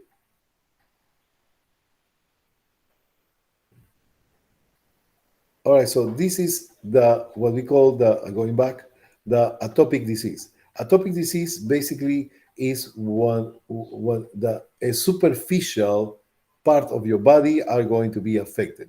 So atopic disease is, for example, pollen. They get into your nose, and this nose produce an inflammation, a lot of histamine, and this is called perineal rhinitis. Perineal rhinitis can happen anytime, but mostly happen with the presence of the trigger factor. So the factor will be dust, could be pollution, could be etc. The classical scene that the patient is saying that I have a permanent cold that is never go away, is because you have allergies that you don't know which are those agents, and can without be aware, you can have this inflammatory reaction. That is a normal. If you see here, we have the turbinates of the nasal area, the turbinate. And this is the nose, inside the nose. This is the turbinate of the nose, and this is called the meatus. All these spaces. Just remember, we have three meatus, and we have 3 turbinates: superior, medial, inferior. And in these turbinates, in the mucus, are going to drain all the sinuses that we are going to see in the next few moments. Okay, so that is a perineal rhinitis. Okay, can be happen by any environmental factor like dust, mites, etc. Okay. Okay.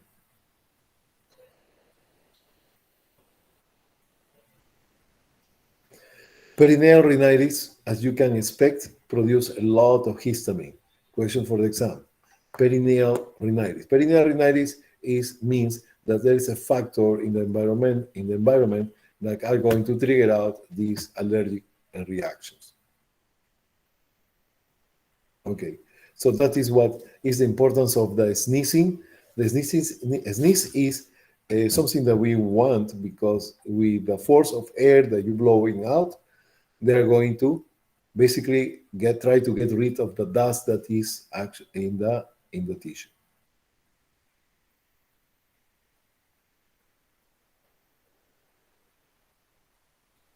Okay, so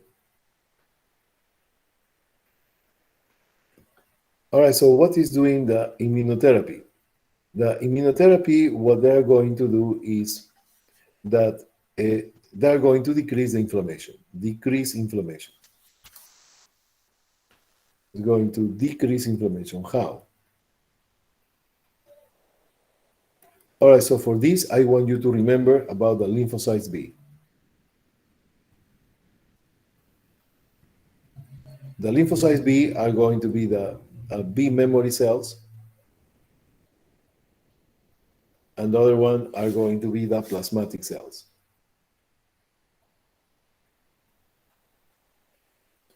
Are the plasmatic cells who are going to release the antibodies.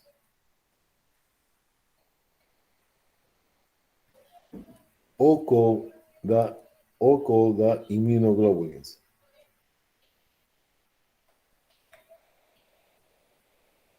These immunoglobulins are going to be immunoglobulin G, immunoglobulin A, immunoglobulin M, immunoglobulin E, and immunoglobulin D, game D. Those are the type of immunoglobulins that we have in our body.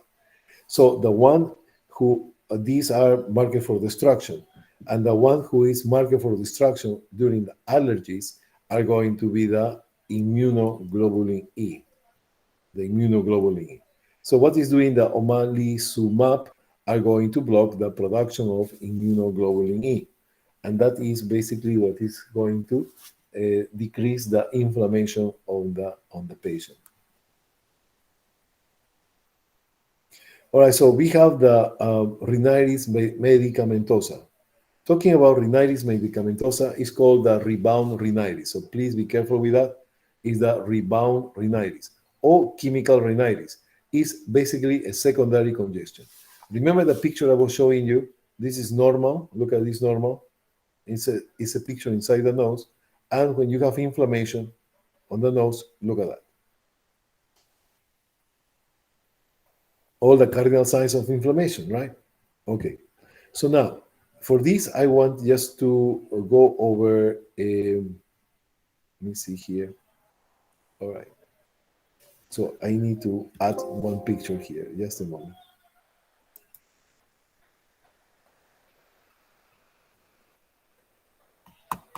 What I'm doing.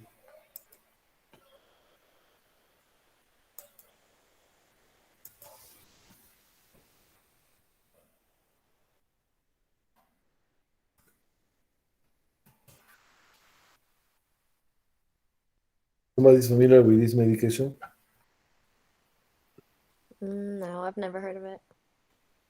Yeah, me neither. No. It's nasal spray. I've heard of the Afrin one, but not the Yeah. four-way one. You can find this in the same way.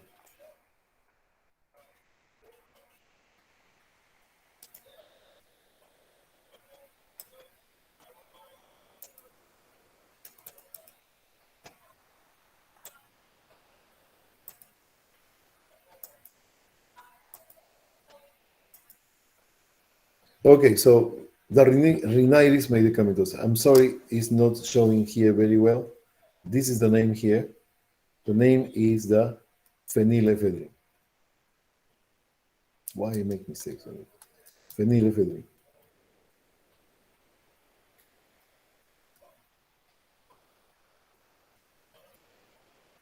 The phenylephrine. The phenylephrine is the alpha one. So people who are using this medication, they are abused because they produce dependence at the end. If you take it more between 3 to 5 days maximum, you don't have to use it more than that. Why? Because you see these people who are congested, they are going to have this nasal spray to produce that decongestion, and they are doing one and again and again and again and again, 1 day, 2 days, 3 days, 4 days, 5 days, and then the cause of the inflammation is gone, but you're still congested. So this patient without any exposure to allergens, I start to be congested. That is what we call a rebound effect. It's a rebound rhinitis. And the one who is doing that is the phenylephrine. So you will see at the end these patients taking this phenylephrine every 10 minutes, every 15 minutes. For them, it's impossible to sleep. Why? Because they are going to, they have a stuffy nose. So they are totally congested. They cannot sleep. And they need to use again and again and again. That is going to cause dependence. Do you know somebody about this happening? Somebody happened this around you? No, I don't Not Okay. I don't many, know either. Is this but probably. fennel? Sounds common. Yeah. Yeah. And you know when you're going to see that? In the exam. In the and in the English and Gesitu. Okay? So Dr. G, is this yes, so? Is this phenylephrine? I'm saying that wrong. Is that like over the counter, or is that a prescription? yeah, Like that no, kind of that is over the counter. Okay. Yeah, that is over the counter. The phenylephrine, alpha 1 is over the counter. Yes. So this produces a rebound rhinitis. So what you do with that? So what you're going to do is number one, need to stop abruptly this medication. You need to stop, otherwise it's not going to go away. And what happened? They are going to use steroids, corticoids, like the Flonase. Flonase is the fluticasone. The fluticasone or Flonase are going to be doing this. You're going to suffer like 2-3 days because they are going to they taking longer time to make effect. So that's why you stop the phenylephrine because you have rhinitis medicamentosa or rebound rhinitis, and you start to give it corticoids. Now, if you know that you are going to use for a long time this this phenylephrine, you need to take at least few days before Flonase, the fluticasone. So the fluticasone is going to make effect. Meantime, this phenylephrine is basically fast effect right away. And when you don't need it anymore, the Flonase is already acting. So you don't need to abuse that medication at all. Okay? That is the normal. So if you see the normal here, look at this opening. That is the meatus. And you see here how is the congested. See, basically it's totally blocked. Very, very, very blocked.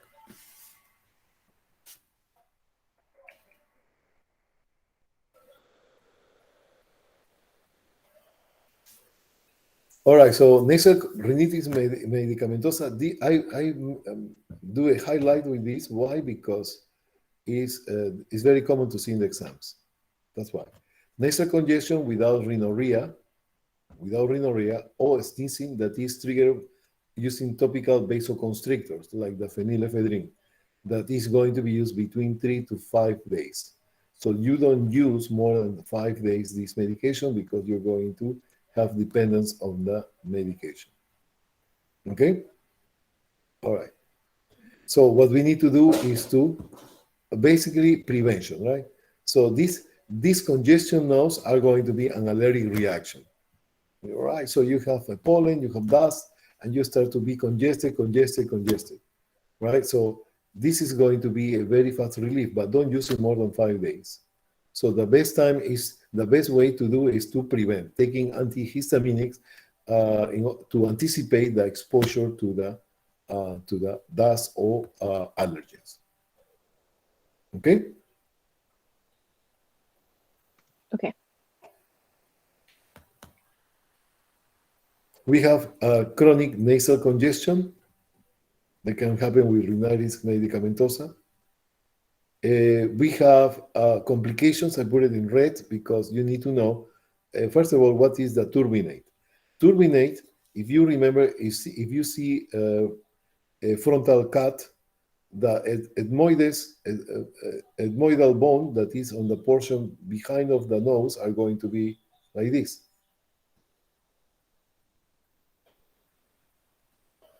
These are like a round things are going to be the turbinates.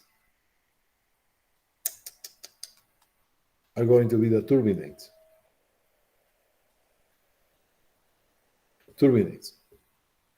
Okay, so what happened then is going to be these bones are going to cover by mucus. By mucus. By mucus. And that's what you're going to see inside your nose. See?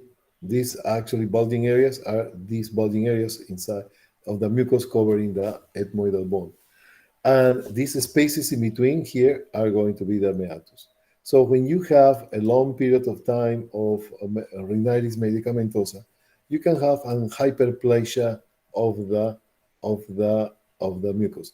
Hyperplasia means increased number of cells in the mucus, and is going to be basically swollen mostly all the time.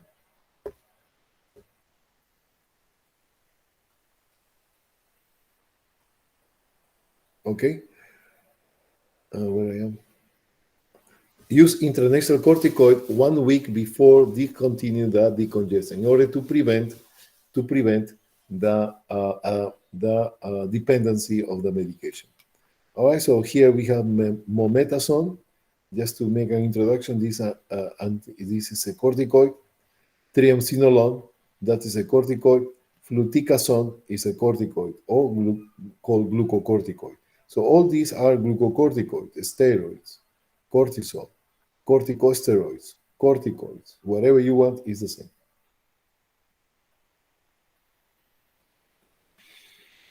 The common cold. Common cold are going to happen by viruses, basically. These viruses are in medicine we call coryza. Not commonly say, but we call just common cold. But coryza is a name that you probably need to hear at least once. So we have different viruses, and these viruses produce all these signs and symptoms. One of the signs and symptoms I pay my attention in Encles and Hesse is the word anosmia. So you can tell you have watery eyes, sneezing, itching, cough, congestion, headache, rhinorrhea. What is rhinorrhea? Rhinorrhea means runny nose. Rhinorrhea, rhinorrhea, runny nose, rhinorrhea. Okay, runny nose. I'm trying to make look like rhinorrhea and runny have some kind similar sound, but anyhow. Drowsiness, chills, fever, and anosmia. Anosmia, they like to ask you about anosmia. What is anosmia? Is the lack of the sense of smell. Okay? Okay. Okay. Decongestants, we have the alpha 1, produce the vasoconstriction.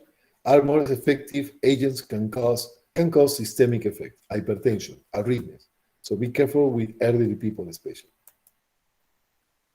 Histamine do not contribute to symptoms of infectious rhinitis. Therefore, antihistaminics are not used for treating cold symptoms. So just remember, we don't use antihistaminic for cold at all. We don't use antihistaminic. They're going to not have any effect. And on the contrary, they are going to dry your mucus even more. And if you are going to expectorate, it's not going to happen. Why? Because it's very sticky on the surface. Echinacea is going to boost the immune system. Okay? Echinacea are going to, you remember in OTC, that are going to, for example, help you to fight against simple colds, that echinacea.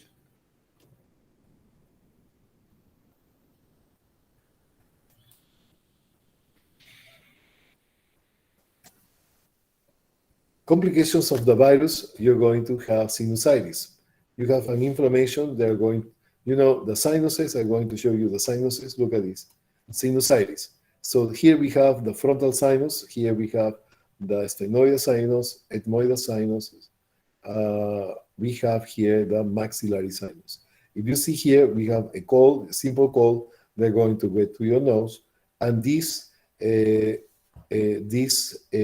cavities, all of them are going to drain into the nasopharynx, all of them. And they're going to drain into the nasopharynx, and if you have some inflammation, they're going to block this entry or exit, and the fluid that is inside start to accumulate and start having pain. How you can check this? So it's what we call facial pain. Oh, there you are.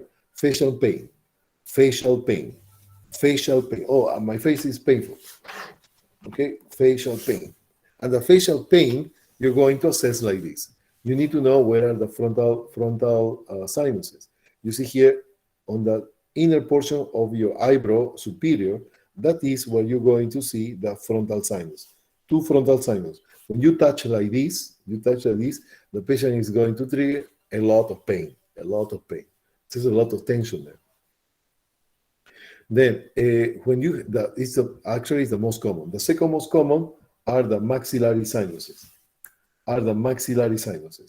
These maxillary sinuses, remember the sinuses, maxillary are the largest sinus on the face, the largest one. And these can produce pain. You touch here, you see below the middle of the eye, below the cheek, or at the level of the cheek, that is the maxillary sinus. So this maxillary sinus, you can palp and it's going to have the same. It's going to be pain. So you need to be careful because they can get confused with toothache.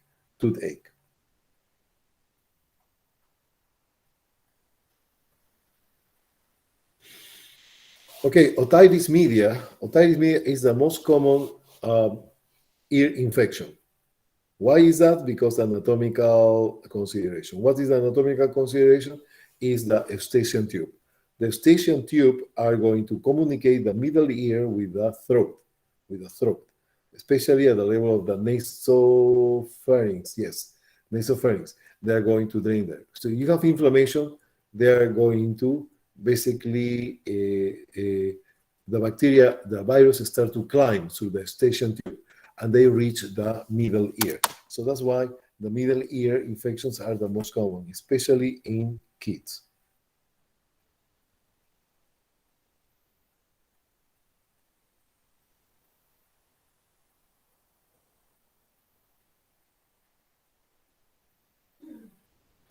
Okay, so some examples of otitis media. Normal ear, some fluid, effusion means fluid. This even you can see some kind of cloudy fluid that is basically already pus. When you are going to do the patient education, when you're going to provide the nasal spray, you're going to do this way. You close one of the nostrils and you apply into the nose and squeeze. So push. Push. I mean, like a spray, right? But never give it like this, please. So you don't want to drown the patient.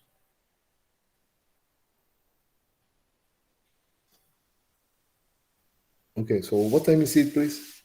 Why am so... 8:23. 8:23? At what time we start? 7:20, right? 7:20. Yeah. Yeah. So let's have 7:20. 8:30, right? So 8:33. Let's 8:35. Let's make a break. Okay. Thank you. Thank you. Thank you. Okay, thank you.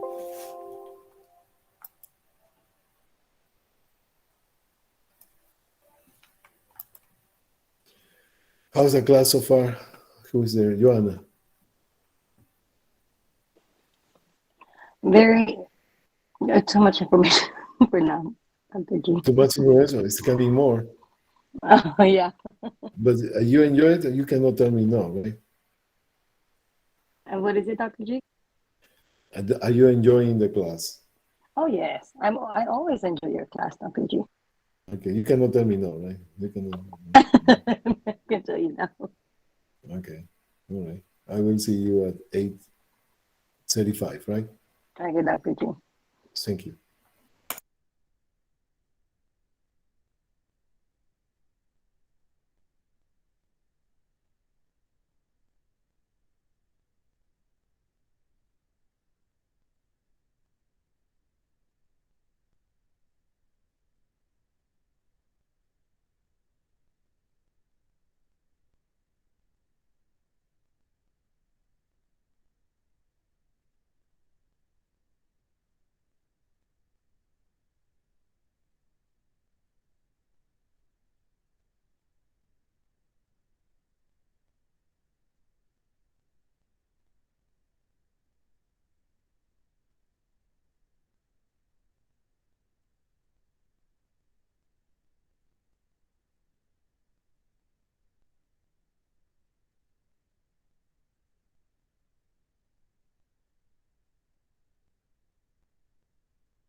Hello.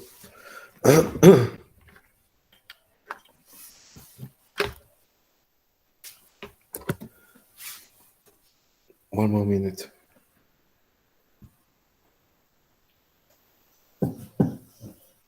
It's so cold. My feet, my I legs, know everything, I'm freezing. because I'm not moving. Yeah. Sam, you're always cold. I know I'm always cold, but I'm extra cold. Yeah, I'm going to call my cat. Maybe they can help me. Oof, so cold here.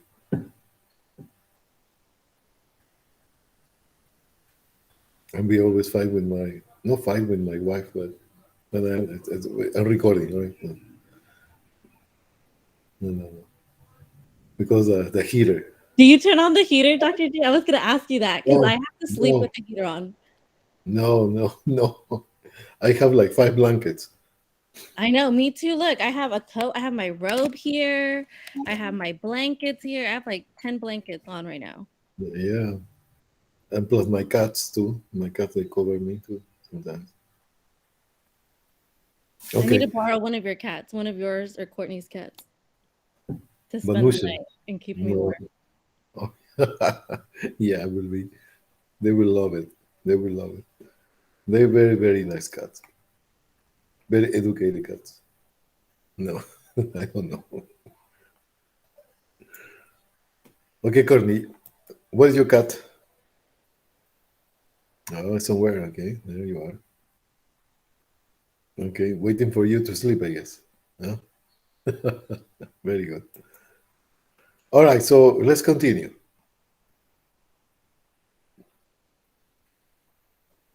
All right, so what I want, just a moment before this. Okay, decongestant sympathomimetic. All right, so this is very important. You need to get used to to some terminology, please. Okay, the sympathomimetic is related. What happened now? Win? What is win? What happened? What is doing that?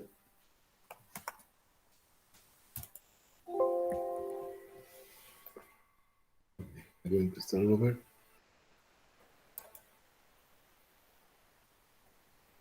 Okay. Why does it win here? How I can get rid of that?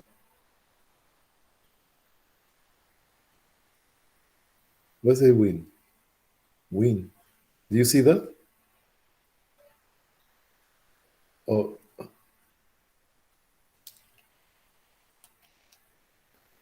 somebody can tell me? What is that win? What is bothering? Oh.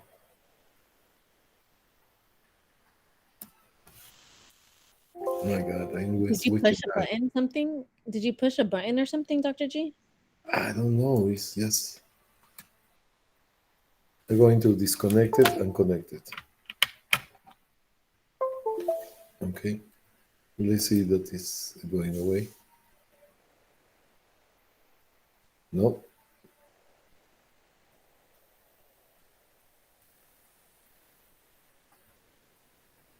Okay, so let's live with that. All right, so here we have the sympathomimetics. The sympathomimetics, sympatho means coming from the sympathetic nervous system. Sympathetic nervous system. So one of the sympathetic nervous system will be the adrenaline. It's going to be the noradrenaline. Adrenaline is called the epinephrine, as you already know. And the noradrenaline is called the norepinephrine. Okay? So that are actually other medications, like, for example, the phenylephrine,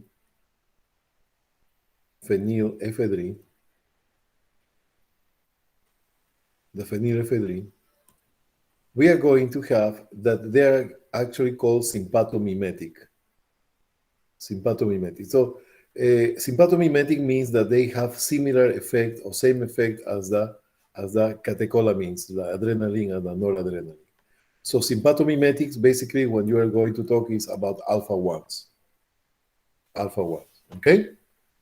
alpha 1, alpha 2, beta 1, beta 2. So those are actually sympathetic. All these medications who has this effect are going to be sympathomimetics. But in medicine, we call sympathomimetics everything that is similar to the adrenaline, noradrenaline. In this case, we have the phenylephrine. The phenylephrine. Okay, so here we have the alpha 1. We have the oxymetazoline, is the ephedrine, the nafzoline. We have the phenylephrine, those alpha 1. Sympathomimetic decongestants. So because they have similar effect of the epinephrine and norepinephrine. Okay? Yeah. Excellent. All right, so stimulate alpha 1 vasoconstriction, nose and paranasal sinuses, decrease inflammation, and decrease the mucus, the formation of more mucus. Alpha 1, we have relief congestion. Alpha 1, reduce nasal congestion, easier breathing. So I have here the neosynephrine is the phenylephrine, right? Nafzoline, that is actually a sympathomimetic. So we start to talk. They can lead, if these are topical application, but this topical application in patients who are susceptible to these drugs can produce some side effects like hypertension, tachycardia. Okay, make it even worse, the hyperthyroidism in diabetes mellitus can increase the glucose. Why? Because these sympathomimetics are similar as the fight or flight epinephrine or epinephrine. So when you have this fight or flight epinephrine or epinephrine, what happens? You are in fight or flight. So you need to escape, you need to run, your body is ready to do physical activity. And for that, they are going to release glucose into the blood. Through what? Through the glucogenolysis. Liver are going to release glycogen and turn into glucose. So that is one of the effects of the adrenaline. And these sympathomimetics are going to do the same. So patients with diabetes mellitus, if you have sympathomimetics, can increase actually the glucose in blood. So in these patients with medical, pre-medical condition are going to, you need to be alert and you need to be aware of this. Okay. So I didn't remark this in the morning. I'm going to do it now. So MAO inhibitors. Remember MAO inhibitors? I forgot that they are going to, there was already talk about MAO inhibitors. Remember MAO inhibitors? Yeah. What is the name? Yes or no? No? Yes, you forgot. Or for what is used this? Or Why Parkinson's? Parkinson, right? Parkinson. All right, so these MAO inhibitors can be used too for as antidepressant.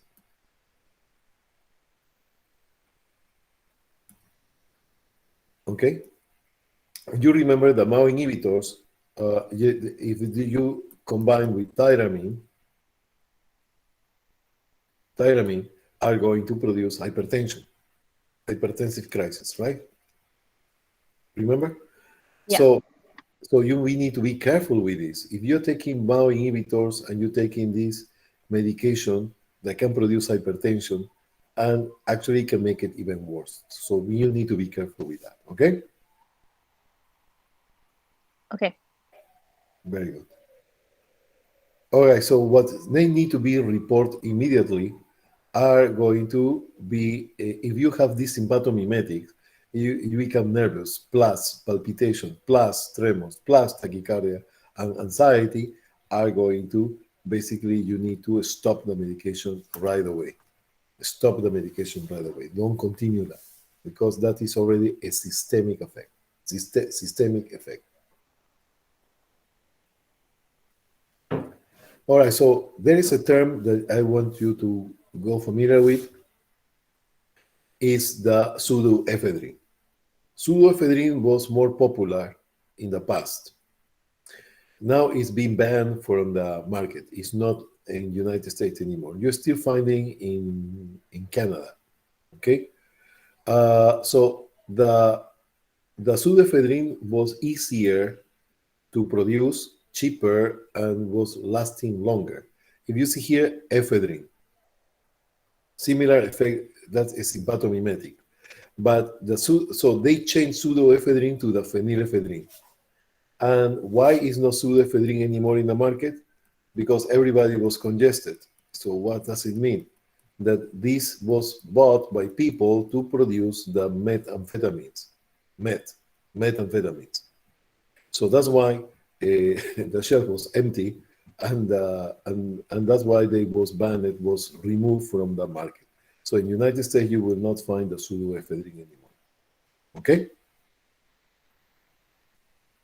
Talking about the antihistaminics are going to compete with H1 receptors. They're going to have antihistaminic effect, blocking the production of new histamine, anticholinergic, and sedative. These three properties you must remember always. The first generation, we have the diphenhydramine. I put Benadryl in order just to remind you again, Benadryl, B-dry, right? So it's to remind you that you can get anticholinergic effect. These anticholinergic effects are going to be, for example, dry mouth. It's going to be dry eye. So dry eye, the patient doesn't know what is a dry eye, or probably don't tell you, but the patient is telling you, I have a blurry vision, and blurry. It's blurry vision. So that means that the moisture on the conjunctiva are being diminished, and that is going to prevent the passage of the light appropriately. So there are going to be a blurred vision. So that is what you need to do. So on these moisturized eye drops, that is going to help. Dry mouth, nursing considerations here. Anticholinergic, dry mouth. What you need to do is oral care in order to moisture the mucus of the mouth. Why you want to do that? Because they don't feel good? No. What is going to happen is that if the mouth mucus is dry, they can produce cracks. There are going to be some ulcers, some lesions, and that is going to prevent the patient, besides the pain and the discomfort, they are going to produce problems with, for example, they cannot eat because the pain is the sore is very intense. So be careful with that, okay? So you need to moisturize chips or some fluids, etc. They actually can, or rinse them out, depends what is the patient situation in order to give this medication. Phenyramine is actually antihistaminic. So we are going to see some lists now. Second generation, as I told you, is less side effects than the first generation. We have the cetirizine, loratadine, that is the most common, is the claritine, and the fexofenamine, the Allegra. Allegra, claritine and Allegra. All right, so that is the uses for antihistaminic. Look at this. They're going to be used as a sleep aid. So I was using that because I suffer from insomnia, kind of commonly. Not so well, more often than before, but I'm trying to control that. And this, I will tell you, this medication, antihistamine, are going to take advantage of that. I don't take it for a long time. I change medication to something else, or I don't take medication at all, and try to just do some physical activity in order to go to sleep. But they are going to use the side effect of the antihistaminic as a benefit. So they can help you to go to sleep because cause drowsiness. You okay with that? But they can produce, they are not going to be effective all the time because they can produce tolerance. What is tolerance? Tolerance is when you take a medication and the first time and making full effect. The second time, third time, the fourth time, is not the same dose is not going to have the same effect. So you need to, in order that case, you will need to take more dose in order to have the same effect that you had in the beginning. And why is that? Because the more you take a medication, the liver is going to produce more enzymes that are going to metabolize this drug faster. So that is basically the tolerance. Another example of tolerance I will talk to you in the past is about alcohol. You don't drink, but one shot of vodka, they're going to make you drunk. So you are drunk, but let's practice. Let's take a vodka tomorrow and one shot. And you will see, you get drunk again. The third day, the fourth day, you're not going to get drunk as before. So for that, you will need to be drunk. In order to have one shot, you need to have 3 shots. So that means because the liver is producing enzymes to metabolize faster the liver. So basically, when you're drinking, you are training your liver to produce more enzymes. And that is what we call tolerance. But you can, so you said, so what? So I'm going to take more and that's it. No. What happens if you have certain amount of dose, that dose become toxic to you. And the toxicity, remember, one of the toxicity, most common signs and symptoms in the body are palpitations. You take a medication and you take too much of that, one of the most common are the palpitation. You feel like boom, boom, boom, boom, boom, boom in your heart. Okay? So this, in conclusion, if you take this antihistaminic for sleep aid, it's going to, in 1 week, start to have tolerance. You okay with that? Yeah. Oh, wow. This is the right temperature of tea. Very good. All right. Antihistaminics are most effective when taking 45 to 60 minutes. I said 35, right?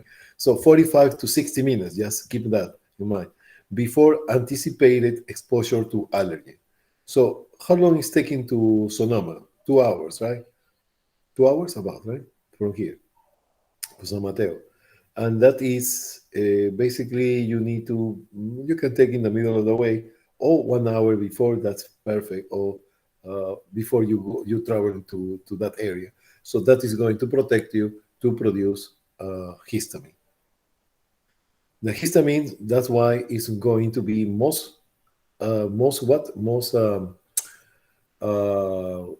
effective if you're using as a prophylaxis. Prevent. Prophylaxis,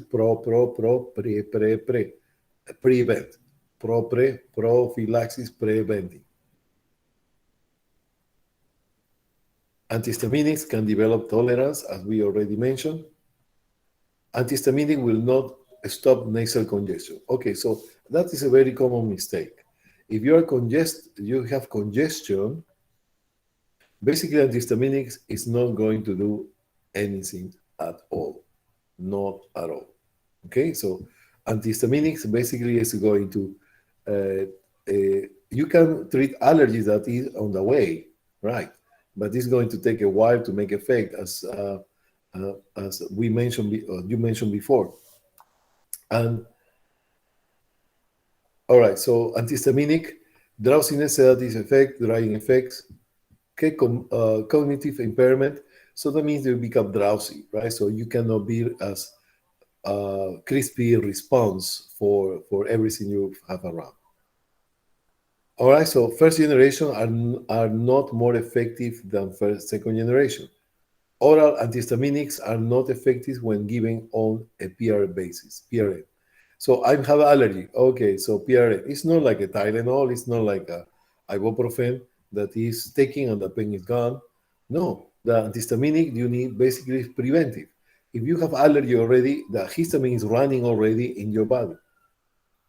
So the only thing that you need to wait, because the histamine need to be get rid of the circulating histamine, and just the benefit of the no production of new histamine is going to take a while. Okay, so we have antihistaminics. They have more sedation than the second generation, right? They have anticholinergic effect, dry mouth, dry eye. They can produce tachycardia. Remember tachycardia? So remember, we have adrenaline. Listen to this. How I remember this? How I was remembering this. Adrenaline produces tachycardia. Yes or no? Yes. Yeah. Yes. Acetylcholine produce bradycardia. Yes or no? Right? Remember, the sympathetic is adrenaline, the parasympathetic is the acetylcholine. The adrenaline is opposite as the action of the acetylcholine. So that's why when you have adrenaline, the sympathomime is sympathetic, produce increase the heart rate. When you are upset, when you are scared or afraid, your heart is boom, boom, boom, boom, boom, because you're releasing a lot of adrenaline. See, it's actually fight or flight. But if you are in rest and digest with the parasympathetic, it's going to do the opposite. And who is doing that? The acetylcholine. And what is doing the bradycardia, the opposite. Now, if the acetylcholine produces bradycardia or lower the heart rate, what is doing the anticholinergic is the opposite of the acetylcholine, are going to lead into tachycardia again. See how we get into the answer? You don't need to memorize raw all this. So you need to correlate scenes. Okay? We okay with that or no?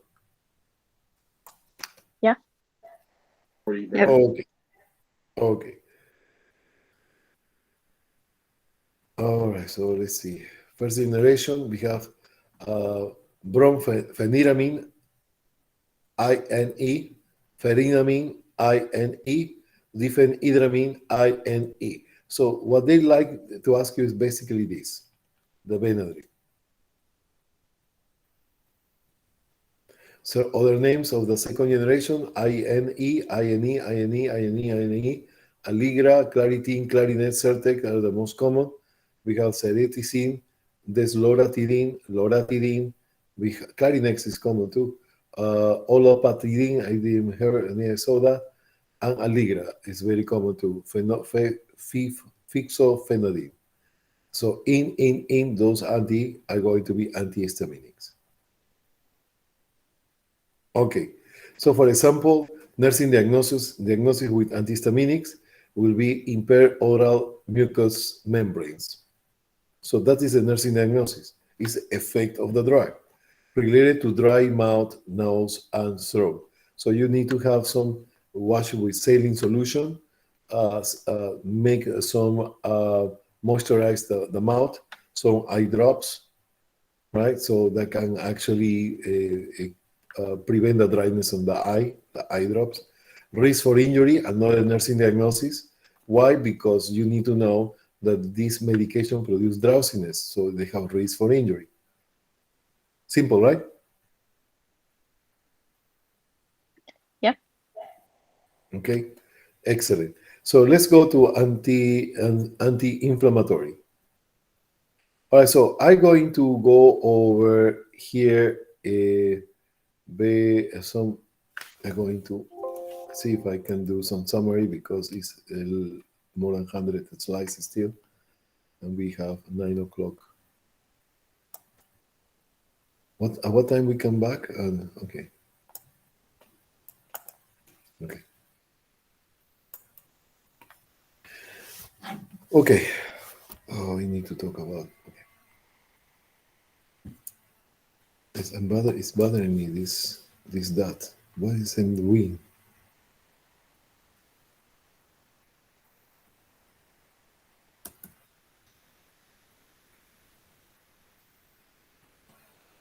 Listening. What is it? No.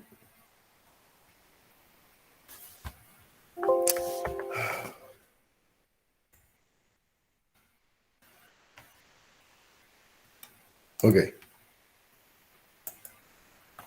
All right, so pay attention to this, please. We are going to talk about the cortisol. Cortisol is a corticosteroid. Steroid.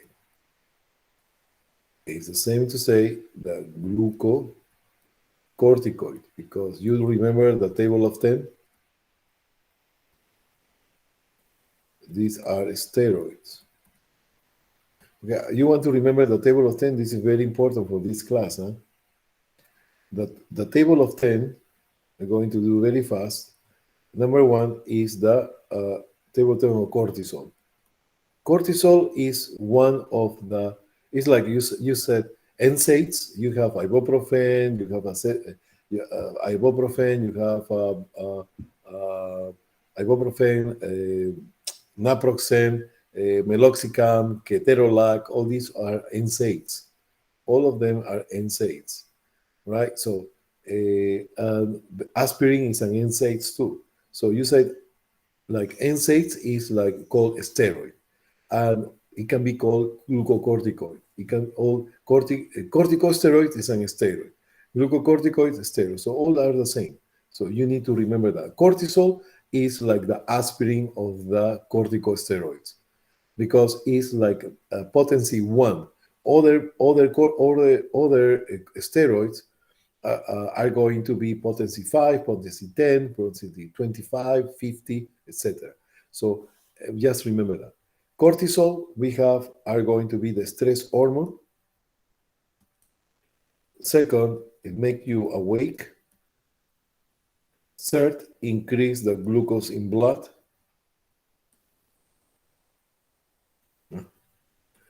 Fourth, depress the immune system. Five, produce osteoporosis. 6, produce gastritis. 7, retention of water.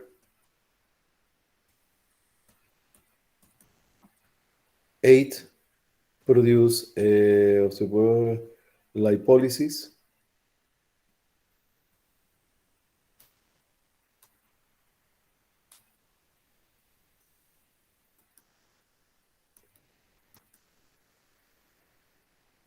9 is going to work as anti-inflammatory.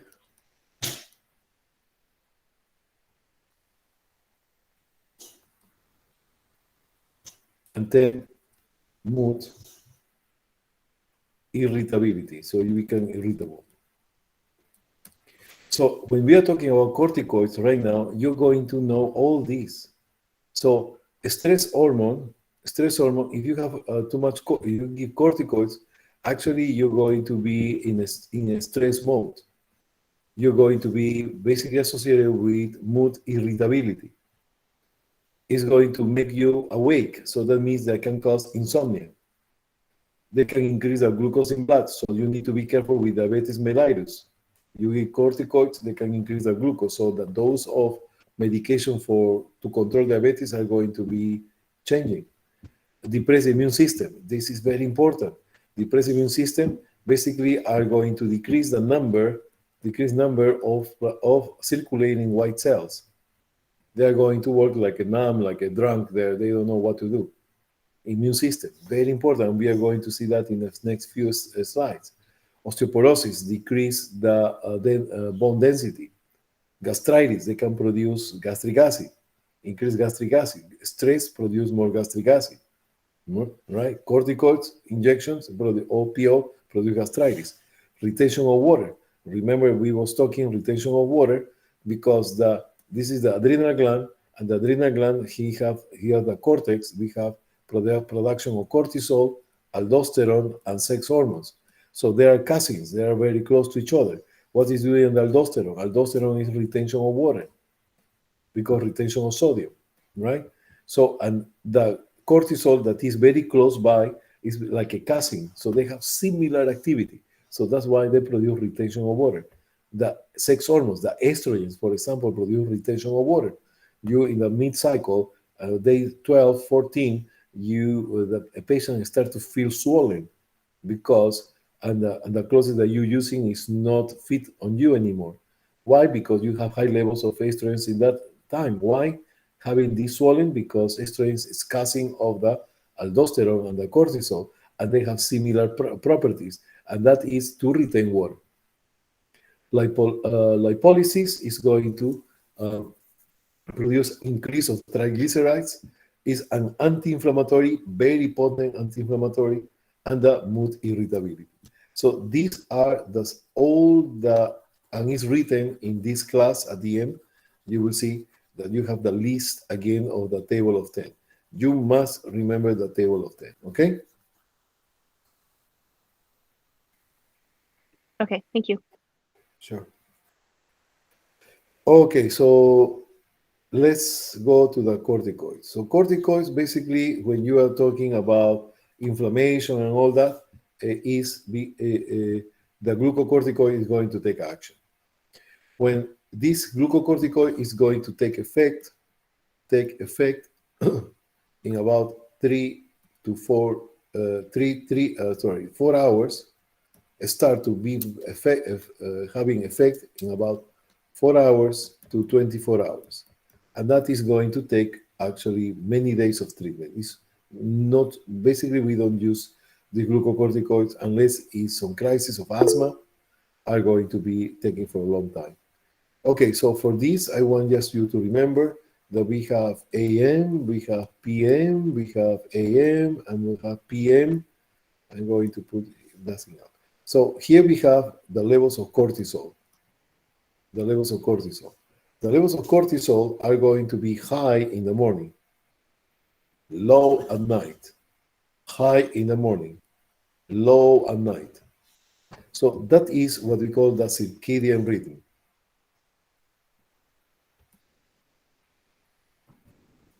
The circadian rhythm. So why is elevated in the morning?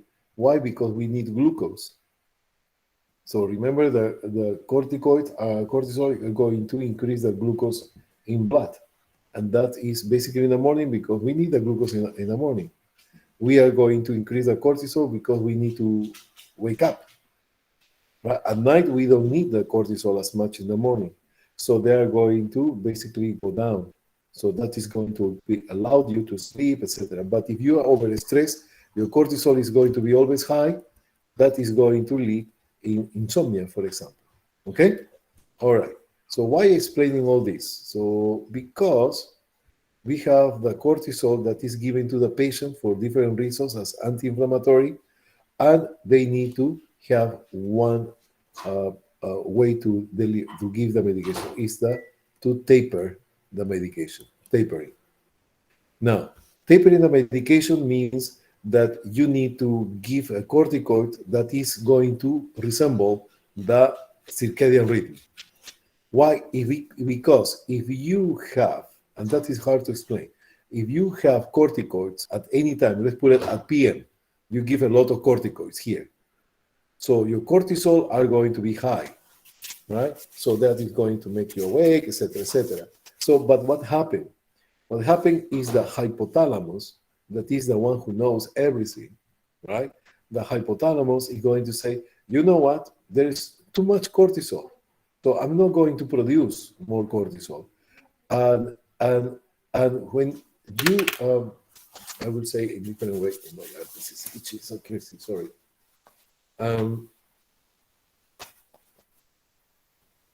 Okay. Because when you remove, if you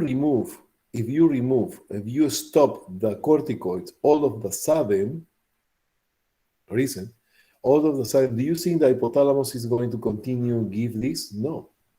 What is doing the hypothalamus is going to recover. It's going to take about 2-3 days, 1-2-3 days to recover. So if you stop the medication abruptly, you will not have steroids in your body for 2-3 days. And that is how you're going to feel. You feel like you are very tired, exhausted. You feel like 100 years old, so you cannot even walk. So it's actually that is basically what happens when you have low levels of cortisol. So what we are going to do is this.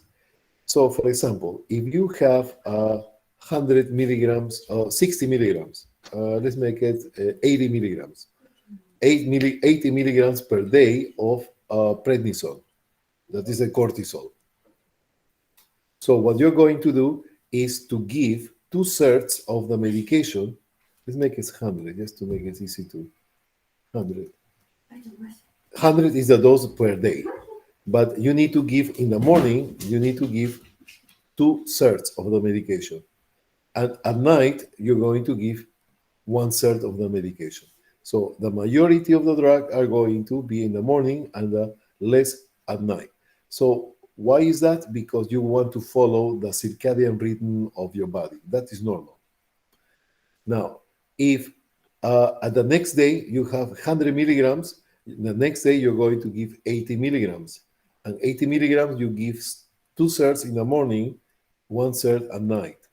The next day, the third day, you're going to give 60 milligrams, 2/3 in the morning and 1/3 at night. The next one, you're going to do 40 milligrams, 2/3 at the morning, 1/3 at night. 20 milligrams, and then you stop, right? So that is what we call tapering.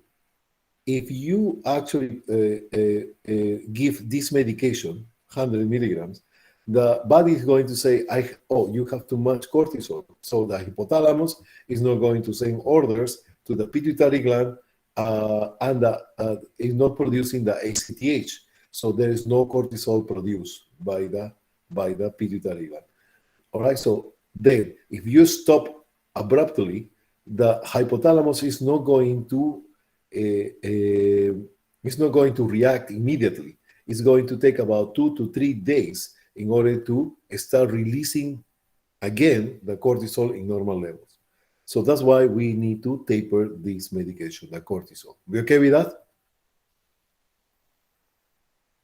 Yeah. Is it clear or no, please? No, you're not telling me, everybody's not telling me, yeah, because of what, right? But you really understand or no? Please tell me. You want me to repeat that or no? Oh, I understand it. Okay, perfect.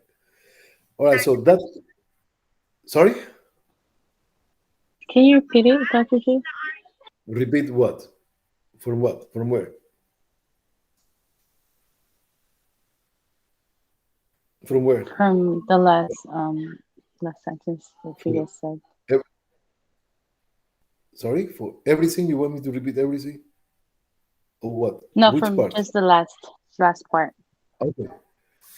Okay, so let's make the big picture. The big picture is that you need to understand what is circadian rhythm. Circadian rhythm is the up and down, more in the morning, more, less at night. So up and down, that is normal. You don't need high at night. So you have high cortisol in the morning, low cortisol at night. So the hypothalamus is the hypothalamic pituitary adrenal gland axis is what is doing this activity. Okay, so now you are giving cortisol as anti-inflammatory. So this anti-inflammatory, they need to follow the same circadian rhythm, because if you give the cortisol, the hypothalamus is going to decide that you have too much cortisol. So the hypothalamus is going to go asleep. They are not going to send messages to the pituitary gland to produce more cortisol because you are receiving as a treatment cortisol. Now, if you stop the cortisol all of a sudden, the hypothalamus is not going to react immediately. They are going to take about 1, 2, 3 days to start again to release the cortisol. And the cortisol is not being released because you was having a treatment with cortisol. And the hypothalamus is thinking that you got too much cortisol. So that's why hypothalamus is not going to make the pituitary produce more ACTH. And now, so that's why we need to taper. If we taper, we are going to follow the similar function of the hypothalamus. So hypothalamus never is going to get tired, never is going to be sleeping. So when you stop when you have 100 milligrams, you need to decrease. Tapering is that. Tapering means that you need to decrease day by day the drug. 180, it could be another numbers, but you need to decrease according to the doctor. Every doctor have a way. So 180, 60, 40, for example, until the dose is so tiny that the body will not feel it, that actually is absent. And that's why we need to taper the medication. In addition to decrease the dose every day, you need to give to follow the circadian rhythm, you need to give the majority of the cortisol during the morning and less at night, more in the morning, less at night. And that is what we call tapering. That is question for the exam. Okay? So is that clear or no? You want me to do it again? Hello? No, it's Clear for seeming me. like Perfect. Thank you. Okay, okay. So the other option that we have in order to taper the medication that is going to decrease day by day is that if you have 600 milligrams, you want to give it only one time a day, the best time to give it is in the morning. The best time is going to be 80 milligrams in the morning. So every day, instead to divide it 2/3, 1/3, a day and a night, you're going to give the whole dose in the morning, not at night. Okay? You all right?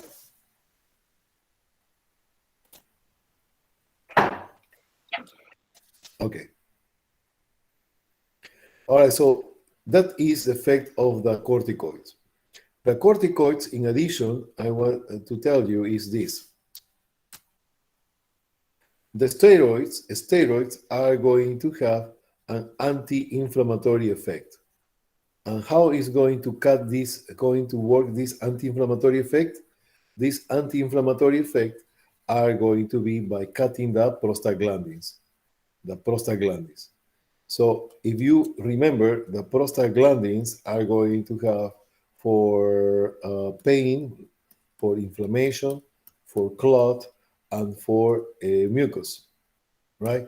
So these NSAIDs, when you have NSAIDs, are going to affect all of these, and these. But when you have cortisol,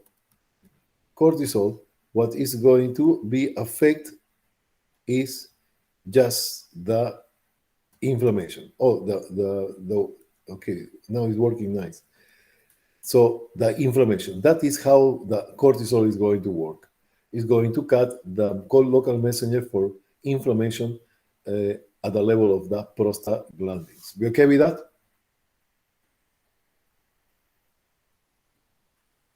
Yeah. Okay. Thank you. You know what? It's the first day I'm teaching in 1 month, almost. So that's why I feel kind of tired. But anyhow, I think it's a very nice topic. So let's continue. it's good, Dr. G. Gracias. Thank you.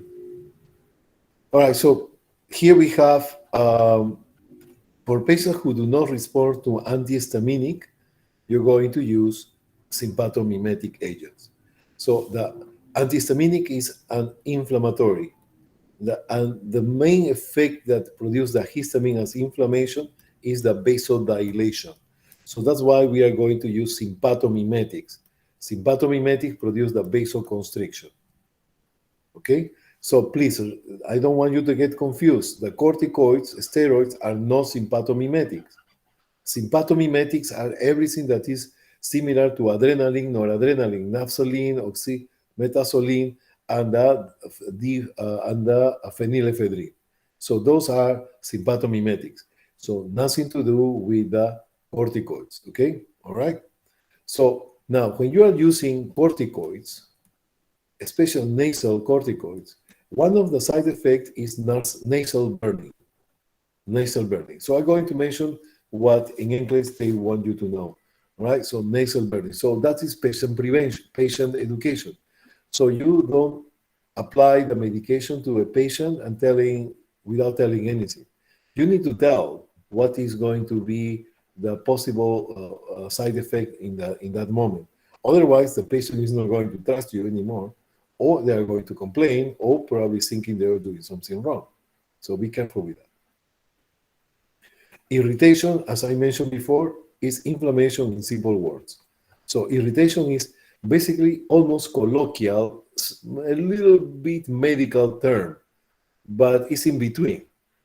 Irritation, basically the right correct way to say is inflammation. But you call irritation depends what you are talking about. Irritation of the skin, irritation of the nose, irritation. So it's basically similar to inflammation.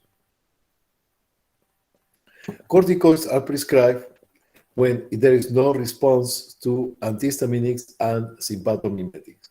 So you can see the levels. You can start with antihistaminic. It's not working. You're going to do some. It's not basically not working with congestion at all. Huh? Antihistaminic is basically for prevention. So prevention allergies. If you have the allergy already and you have antihistamine and it's not working, you need to use sympathomimetics. If sympathomimetics doesn't work, you're going to use steroids. That is the level. So we have anti-inflammatory intranasal corticoids. We have the beclomethasone, the fluticasone, triamcinolone, on. Triamcinolone, fluticasone, beclomethasone. So intranasal. All right, so fluticasone is the first line to treat allergic rhinitis. So this medication need to be a little bit patient. It's not going to take effect in the first hour, the first day. It's going to take about 3 days in order to have start to have some benefit. It's a very good medication. So what is doing this is the corticoids are going to stop the prostaglandins and the leukotrienes. So I need to add here the leukotrienes, very important, so please. So we have, remember, the leukotrienes, I explained that in the beginning, leukotrienes, and we have prostaglandins. So when the histamine is going to activate the production of prostaglandins and leukotrienes. The prostaglandin is going to be pain, inflammation, clot, and mucus, and the leukotrienes are going to call who? The white cells. So when you give corticoids, they're going to cut the inflammation and it's going to cut the leukotrienes. So they're not going to be a call for new white cells to help to fight against the bacteria or against the inflammation. So that is stop production of prostaglandins and leukotrienes. So just remember the table of 10. That is going to decrease the immune system, depress the immune system. Depress the immune system. So the mobilization of the white cells of the area of interest to the area of interest is not going to happen. Why? Because the corticoids are going to depress the immune system. Depress the immune system. Depress the immune system. When I repeat something, it's for something. Depress the immune system. Okay, so golden seal is, remember, they can be used for common cold, stuffy nose, and high fever. High fever is the hype, like a plant, right? High is what the horses eat, right? Yes or no? Yes? Right? Yes, that is high, right? Okay. So golden seal is, you need to be careful because that are going to, not be careful. People think that taking golden seal before a urine test for drug use are going to be negative, and that is far away from the truth. Golden seal is not going to do that. All right, so let's talk about the lower respiratory tract, and this is one of the most important topics here. What time is it? It's 9:23. Okay, so, oh my God, okay, let's keep going. All right, so we have here, listen to this. This is important, please, okay? So this is, here we have the respiratory center. Remember the hypothalamus? No. The medulla oblongata is the center. We are going to use that in, so how we are going to use this? So I will tell you one simple thing. Tell me, do you think a patient who needs oxygen, if you give 20 liters of oxygen per minute, can you kill the patient or you're going to do a benefit to the patient? A patient have asthma and they need oxygen and you put a lot of oxygen. You can Is it okay to put whatever level of oxygen, or what can happen? It can lead to damage, right? Like damage of Exactly. the brain or something like that. Produce respiratory arrest. So put this in your mind, please, everybody. If you give too much oxygen, you can produce respiratory arrest, and the patient can die. Okay? And for this, to know that, I'm going to explain you what is the base for that. So please, all right? So excellent. All right, so thank you for that. Medulla oblongada is the center of the cardiovascular, means arteries and veins, cardio, heart, and the respiratory center. What does it mean? That responsible to make the heart pump, lap pump, is the medulla oblongada. The responsible to produce the vasoconstriction, vasodilation, who is that? The medulla oblongada. Okay. The responsible to make you breathe in, breathe out, is the medulla oblongada. The responsible, you already know about cough, the center of cough, is the medulla oblongada. Medulla oblongada. Now, for this, we are going to focus in the respiratory center. The respiratory center now. What is that happening? Look at this. How the medulla oblongada knows that you have to breathe. The medulla oblongada. This is the medulla oblongada here. This is the medulla oblongada.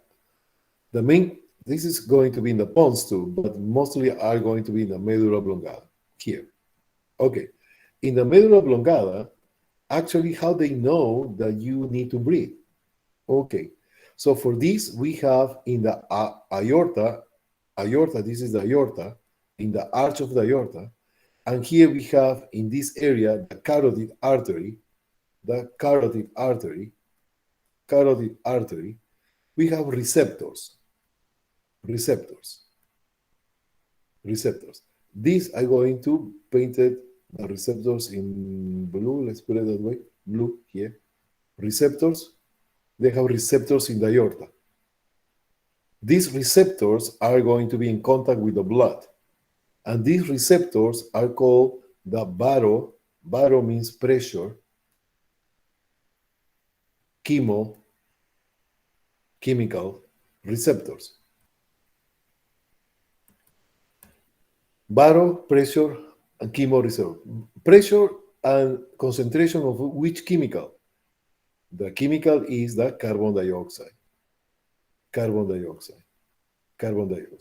So these receptors are going to detect what is the amount, what is the concentration of the carbon dioxide. Then this carbon dioxide are going to go from the carotid artery receptor and the aortic receptor, they go to the medulla oblongada. And the medulla oblongada are going to send these nerves to produce the breathing process. So probably you get surprised a little bit here because you said, what is going to make me breathe? And you think the first thing is low levels of oxygen. And the answer is no. It's not the low levels of oxygen what is making you need to breathe. What is making you breathe is the high levels of carbon dioxide. Not the low levels of oxygen. If you have low levels of oxygen, you're going, actually, as a consequence of low levels of oxygen, you have high levels of carbon dioxide. So, but it's not the oxygen who directly stimulate the medulla oblongada, but it's the carbon dioxide. Is that clear? Yes, that's clear. Okay. Yeah. So now, for example, you have a baby. The baby have the umbilical cord. They have oxygen all the time. Very nice. And you cut the umbilical cord. The baby is not receiving anymore the oxygen from the placenta, the mother. So the baby start to do what? Start to accumulate carbon dioxide. For a few seconds. Everybody has passed from that. Carbon dioxide. This elevation of carbon dioxide are going to be detected by the receptors of the aorta and the receptors in the carotid artery that send to the hypothalamus, hey, we have high levels of carbon dioxide. Oh, okay, let's go and send the stimulation for the breathing. So it's the level of carbon dioxide, okay? Now, if you have a patient who has respiratory problems and they need oxygen, and you give oxygen to the patient, if you give too much oxygen, if you give too much oxygen,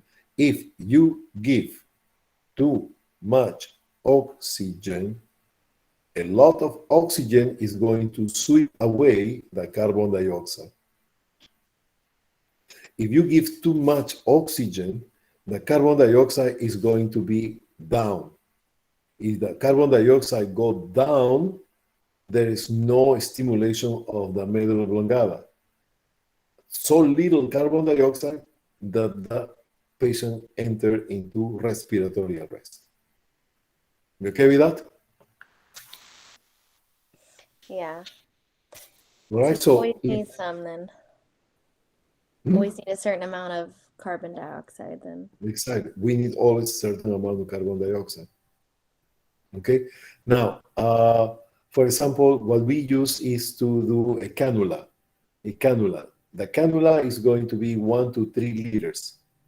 1 to 3 liters per minute. So I used to give only probably 1 to 2 liters per minute. 2 liters per minute is a quite amount, huh? 2 liters per minute. If you give more mask with, they're going to give 10 liters per minute, right? With more concentration of oxygen, that is going to can lead into what? Into respiratory arrest. Okay, so we have high levels of carbon dioxide are going to be called hypercapnia. Hypercapnia means high levels of carbon dioxide. Hypercapnia is going to stimulate the respiratory center. So for lower respiratory infections, we are going to be very brief in many things because most of these you're going to see most likely in your clinical settings. Okay, so whatever I mention here, you can actually pay attention to your clinical and show you what we are talking here. But I need to focus in pharmacology. Okay, so what we need to do is to relieve the patient, control, and prevent. Relief and control. So first of all, you relieve the signs and symptoms. Then you try to control, to keep it in certain range, a certain level or status, the signs and symptoms, and then you do the treatment for prevention. All right, so let's get started here. So here we have we are going to relieve. Remember, relief, control, and prevention. Relief, control, and prevention. So let's talk about asthma. The patient, we have 35 years old with dyspnea, we trigger with exercises, is the example that we had at the very beginning. We are going to try to relieve his problem, dyspnea. This patient most likely have asthma. Tell me, what is the problem with asthma? The exhalation or inhalation? To breathe in or to breathe out? What is the problem with asthma? The inhalation? Yeah, it's very common to think about that. But the problem of asthma is the exhalation. The problem is the exhale. I will explain you that right now. Exhalation. So you cannot get rid of all the air in your lungs. That is the problem with asthma. You cannot. It's not that you have problems to breathe in. The problem is to breathe out. So how is explained this? Asthma, what is going to happen is that the main problem is the exhalation. Why? How we explain this? The exhalation is when you are going to empty all your lungs from air. Squeeze your lungs. All the air out. When you take all the air out, is coming new air in your lungs. But if you cannot exhale all the air because it's trapped, you know, emphysema is one of the leading causes of complications in asthma. What is emphysema? Emphysema is trap air in the lungs, trap air in the lungs. So if there's trapped air in the lungs, you cannot eliminate that air outside of your body. So there is less space for new air coming in, less space of air coming in because you couldn't take out all the air from your lungs. And that is the problem with asthma. You okay with that? Yeah. That makes sense. Okay, so, all right, thank you. And now, for this, we are going to relieve automatically or very fast the medication relief. We are going to use the albuterol. Albuterol is, you need to remember, is the spray that everybody mostly commonly use for asthma. Albuterol is actually a beta-2. Beta-2. You call beta-2 agonist or just beta-2. Okay? Beta-2 or beta agonist. Okay? Beta-2 agonist is albuterol or all is going to be this suffix. So this is called what we call SABA. SABA, question for the exam. What is SABA? What is SABA? SABA is a short acting beta agonist. So that is the SABA. What is SABA? Is a general term for the albuterol that is actually fast acting. So that's why when you have asthma, you use the albuterol. Another one are going to be the anticholinergic.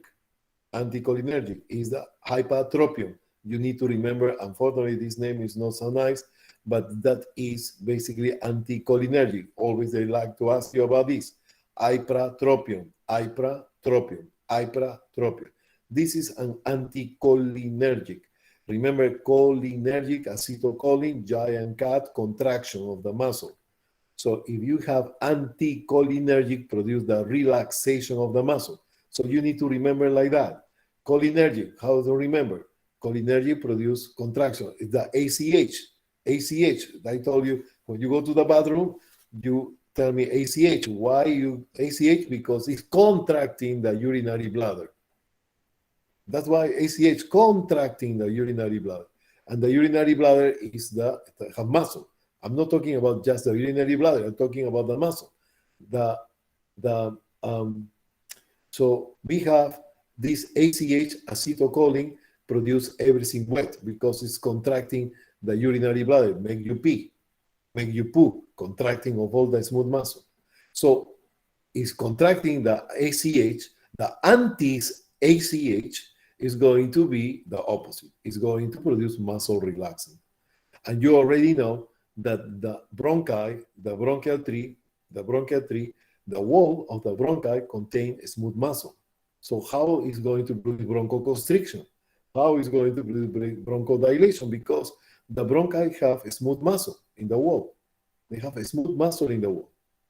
So when you give anticholinergic ipratropium by inhaler, spray, like you see down there, spray, that is going to make relax the muscles of the bronchi, causing bronchodilation. You okay with that? Yeah. Okay. Thank you. The other one and the last one that is short acting, very fast acting, relief. You don't want to, you relieve in 2-3 days. You need air, right? So they need a very fast relief. The other one is the methylxanthine. You must know for the exam. So relief are going to be the methylxanthine. The methylxanthine are called the xanthine 2, xanthine or methylxanthine. And the name that you must remember is the theophylline. Phylline, methylxanthine. And what is doing this is a bronchodilation. Ipratropium, bronchodilation. albuterol, bronchodilation, but in different mechanism of action. they are going to use here the albuterol they are going to use the beta 2. They are going to block the ACH, are going to block the ACH, and then xanthine is going to use the adenyl cyclase. I'm not going to talk about that. That's a different mechanism. What you need to remember is that causes bronchodilation. Okay? That is relief. Yes. Very fast. Yeah. How we are going to control? We are going to control with LABA. Remember, when you have a patient with asthma, COPD, or something, you're going to, first of all, think about this. Okay, I need to relieve this patient. I need to control this patient. And then I need to prevent this happening again. So we already talked about the relief. They need to be fast and effective. Albuterol, right? Albuterol, that is a beta 2, this SABA. We have the ipratropium, that is anticholinergic. We have the methylxanthine or xanthine, that is the theophylline. And we have another one, aminophylline, I'm going to show you. They are going to actually be to relief. So you have asthma, somebody have asthma? What do you want to do first? Relief. Okay, one is relief, you want to control. And one is control, you want to prevent. Relief, control, prevent. Relief, control, prevent. Relief, control, prevent. Relief, control, prevent. Relief, SABA, anticholinergic, methylxanthine. You're not going to use all together, please, okay? So depends, right? So you can use albuterol, you can use ipratropium, and you can use theophylline, but separate, okay? Sometimes you can mix, but not all the time. All right, so we have to control. To control is basically to control the bronchospasm for long period of time. And that is going to be the salmeterol. Salmeterol is a beta 2, but it's going to be a long action. That you can tell me now. L means long, A, acting, beta, agonist. Okay? That is what is LABA. LABA is long-acting beta agonist, and that is the salmeterol. So just remember albuterol, OLORETUBML. So listen to this. Who is having more letters? Salmeterol or albuterol? Albuterol, right? Less letters. Less letters, short. Salmeterol, long word. So salmeterol, long acting. Albuterol, short acting. You okay with that? Yes. Yeah. Perfectly. Yes. Okay. To prevent, the prevention, you're going to use the steroids. And with this, we can actually basically complete everything I want just to do this class. The rest is going to be some extra, but definitely I want just to, we can summarize with this because we have short of time. To be honest with you, this class is so nice that I would like to do it until 11. But yeah, but probably 11 we can finish, but on slide by slide, but I'm going to make a summary. Steroids. Steroids, we have the fluticasone, the leukotrienes, montelukast. So they are going to decrease decrease the reaction of white cells. Steroids is going to be anti-inflammatory because what is happening with asthma? In asthma is what is asthma? Asthma is an hyper reaction of the bronchi. Hyperreaction of the bronchi. This hyperreaction of the bronchi are going to produce the bronchoconstriction.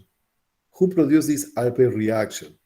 The bronchi mucus is reacting to allergens, to physical activity, but allergens are typical. And what is going to produce is an inflammation, and that are going to overreact the bronchi, producing bronchospasm. And that's what we are going to use steroids. Phosphodiesterase are going to produce actually bronchodilation. Mast stabilizer is the mast cells. At the beginning, I was telling you that the mast cells are going to be cells who produce histamine. So what is doing the mast stabilizer is going to block the production of histamine. So it's going to have less histamine. And you know histamine is an inflammatory. So when you have asthma, tell me, you have asthma, you go to Sonoma, you smell that dust, inhale that dust.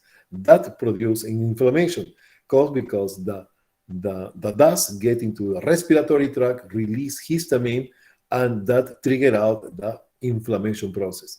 That inflammation process, the bronchi respond with bronchoconstriction. So the mast stabilizer, you're probably going to be exposed to the pollen, but you take this medication that is making effect in about 2-3 weeks, are going to be effective.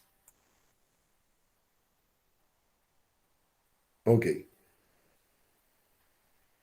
So we talk about the FEV1. We already talked about that. Yes or no? We talk about that? Yes. Yes. Okay. All right. So for this, I want you to remember there is the classification of the respiratory disease are going to be 2. And I'm sure you did that with Mr. Verdal, right? I'm sure of that.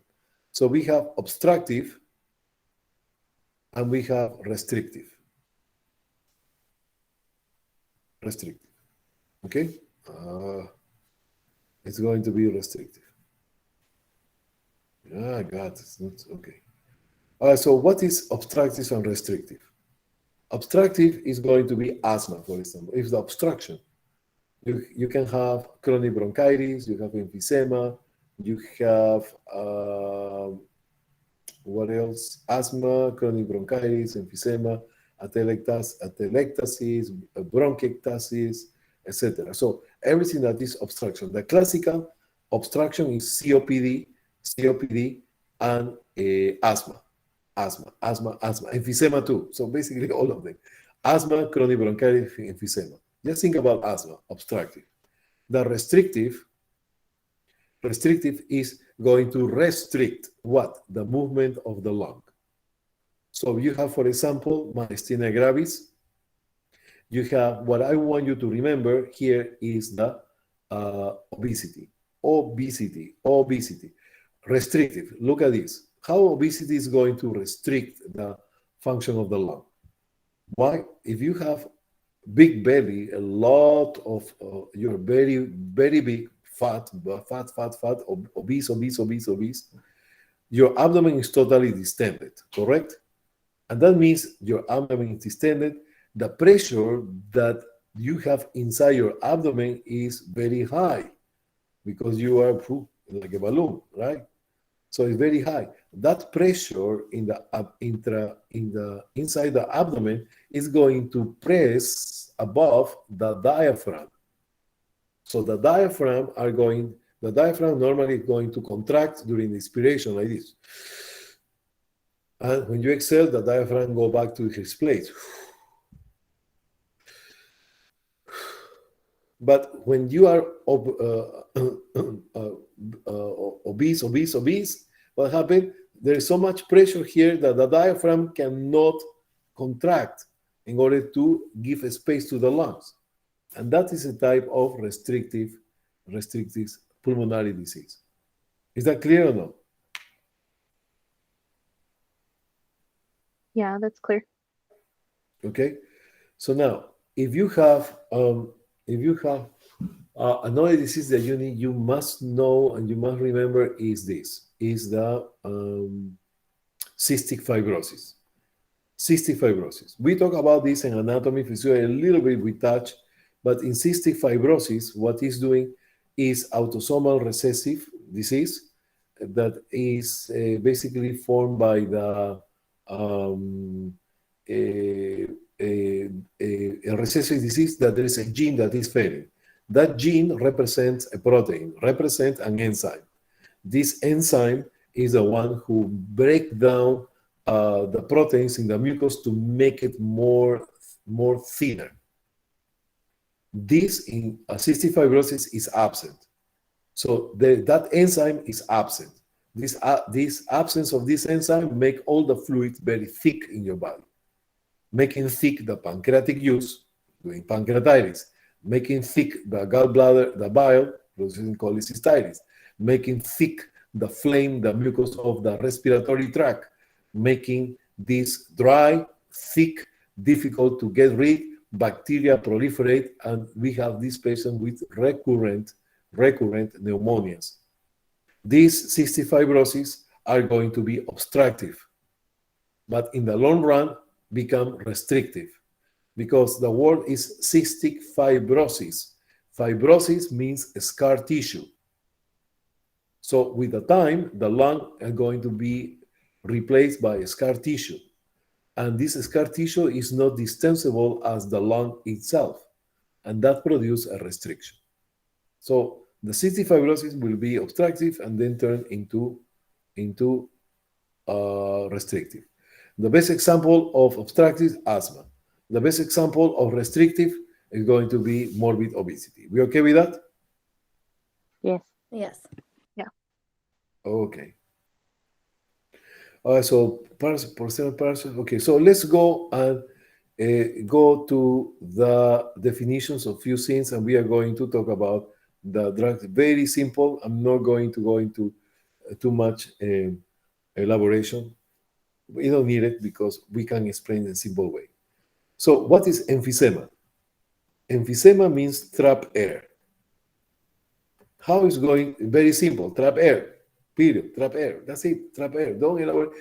Don't say emphysema is the endothelium of the alveoli are going to be hypertrophy, blocking the terminal bronchiole. You don't want to say that, right? So trap air, like that. So this is the bronchiole, and this is the alveoli. So what happened with emphysema? Emphysema are going to basically produce inflammation here in the terminal bronchiole, here. And here, what is coming? The air is going to be trapped. Air is going, cannot go out, they cannot go in. So, and there's actually hundreds and hundreds of these, thousands and thousands of these alveoli. That is going to decrease the lung volumes, the lung capacity, because you have less alveoli, in other words. The most common trigger for emphysema will be smoking. Smoking. Okay? Emphysema, smoking. Okay? Emphysema. You already know what is emphysema. Now, let's go about asthma. Asthma is an hyperreaction of the bronchial tree.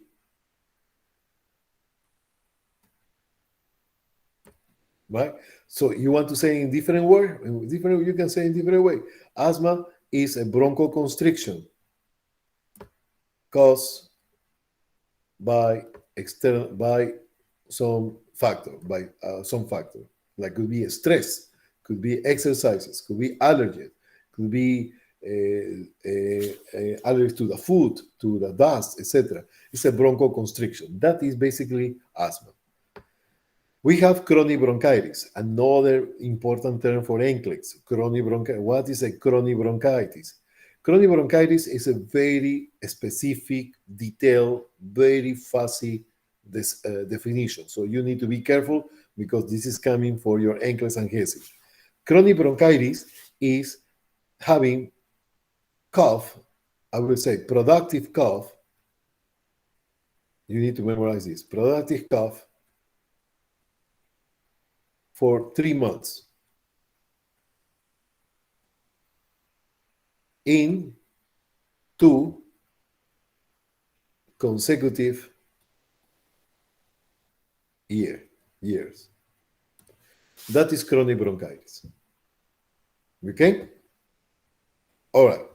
The chronic bronchitis, the emphysema and asthma, they can be used actually treat with bronchodilators. There you are. You already know. Beta anti-methylxanthine. or you can use as anti-inflammatories for this is basically bronchodilators, very rapid effect, and this is basically they are going to you can rapid and control, and the anti-inflammatories is basically to prevent. Now, let's finish with this part. All right, so you have here in the middle COPD. When you have COPD, when the FEV1 is less than 60%. Okay? That diagnosis is forever, for the rest of your life. Okay? The forced expiratory volume in 1 second, in the first second, not in 1 second, in the first second of exhaling, less than 60%, that's COPD. Now, look at this. Very important. You already know what is emphysema, what is asthma, what is chronic bronchitis. Emphysema itself is emphysema, period. Nothing else. Asthma could be, is asthma itself, nothing else. Chronic bronchitis can be chronic bronchitis and nothing else.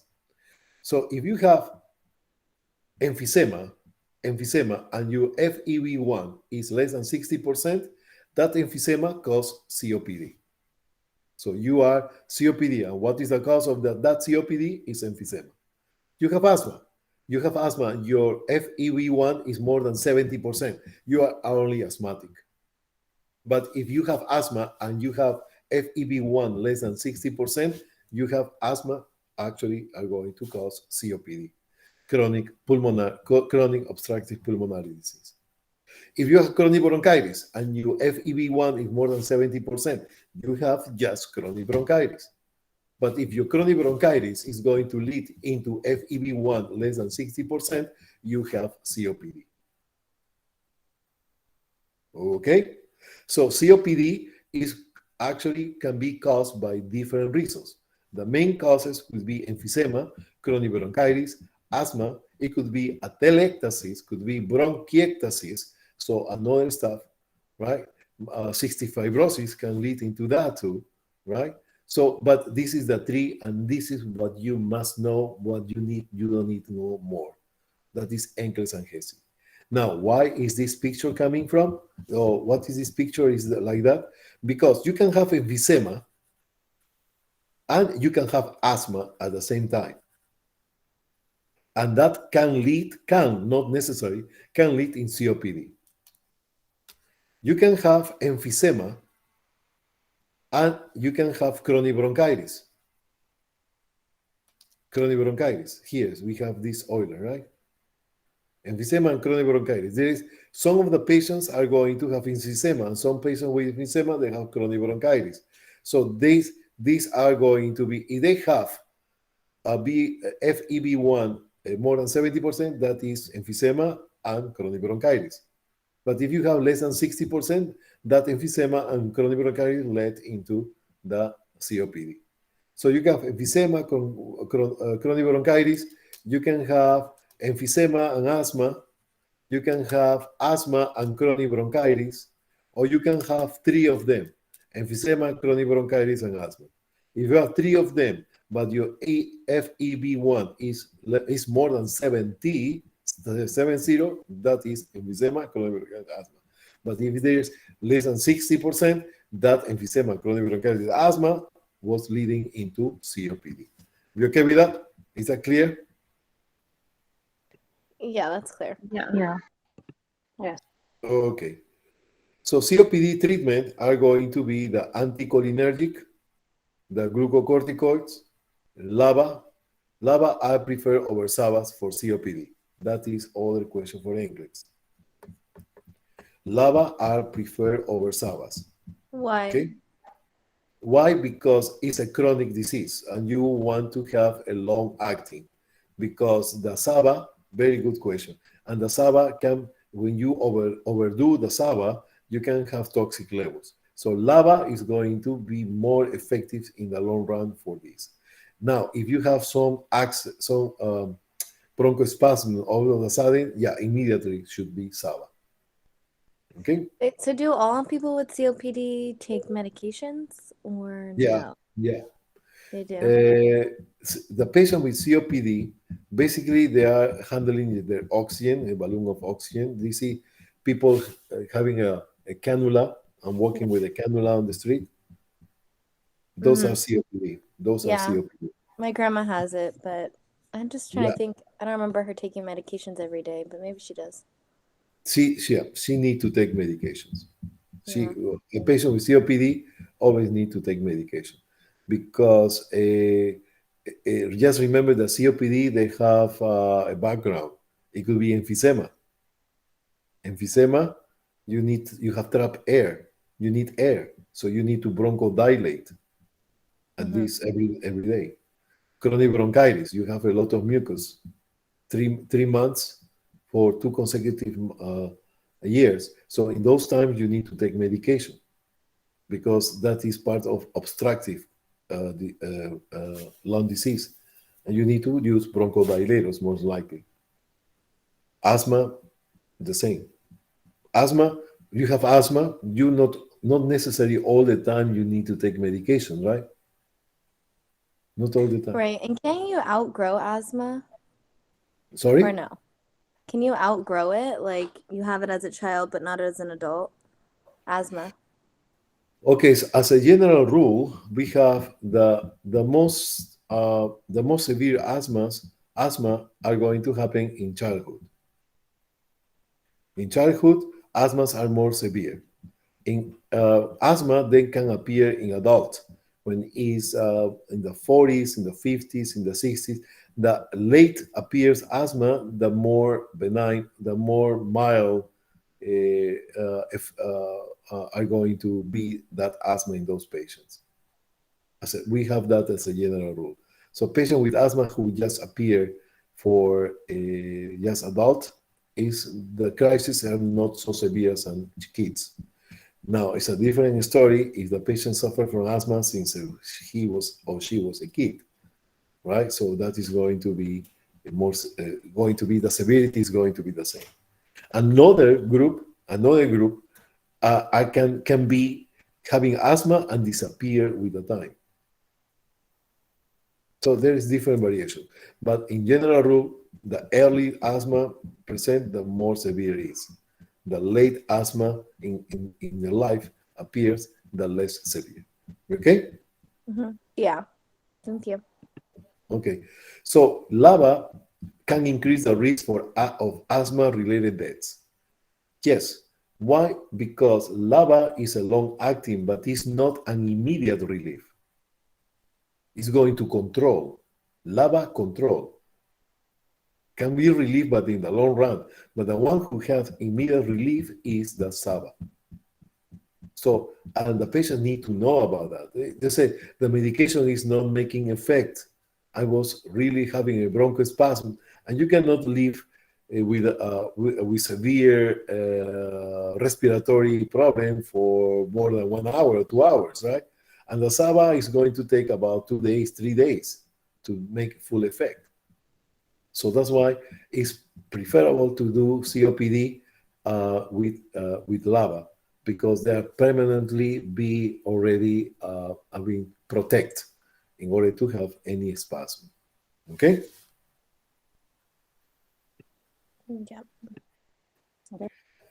FEV1 determines the severity of obstruction.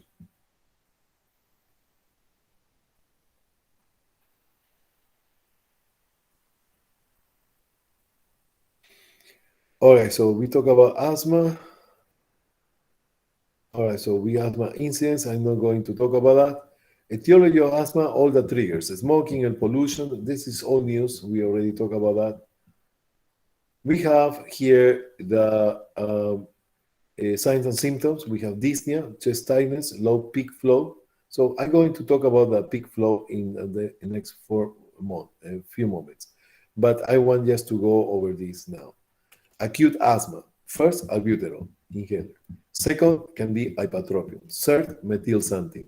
So please, this methylxanthine or xanthine is the theophylline, is going to be the last. When other medications are not working, you need to use the methylxanthine. And why is the third place? Why? Because this methylxanthine can produce tachycardia. So you know the difference between palpitations and tachycardia? Somebody?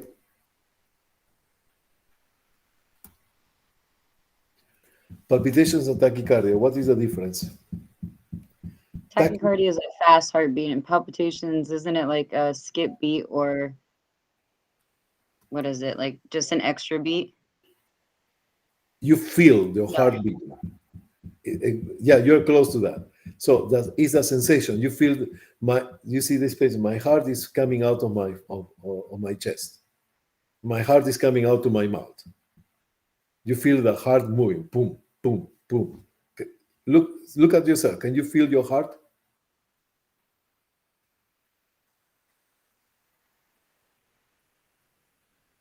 Can you feel your heart? Loop, doop, loop, doop, loop, doop. Can you feel it or no? Come on, what happened? You are afraid to answer me or what? No. So what? You're thinking too much? Okay. Palpitations, you feel the heart is like boom, boom. You feel the heart, boom, boom. You feel it. Tachycardia is just the increase. When you have tachycardia, not necessarily you feel your heart. That is tachycardic, not necessary. So, in other words, tachycardia is a sign because you can count, and palpitation is the symptom. Okay? Not all tachycardias show palpitations. Okay? You okay with that? Yes. Yeah. Yeah. Okay, status asthmaticus. Status asthmaticus is the what is it?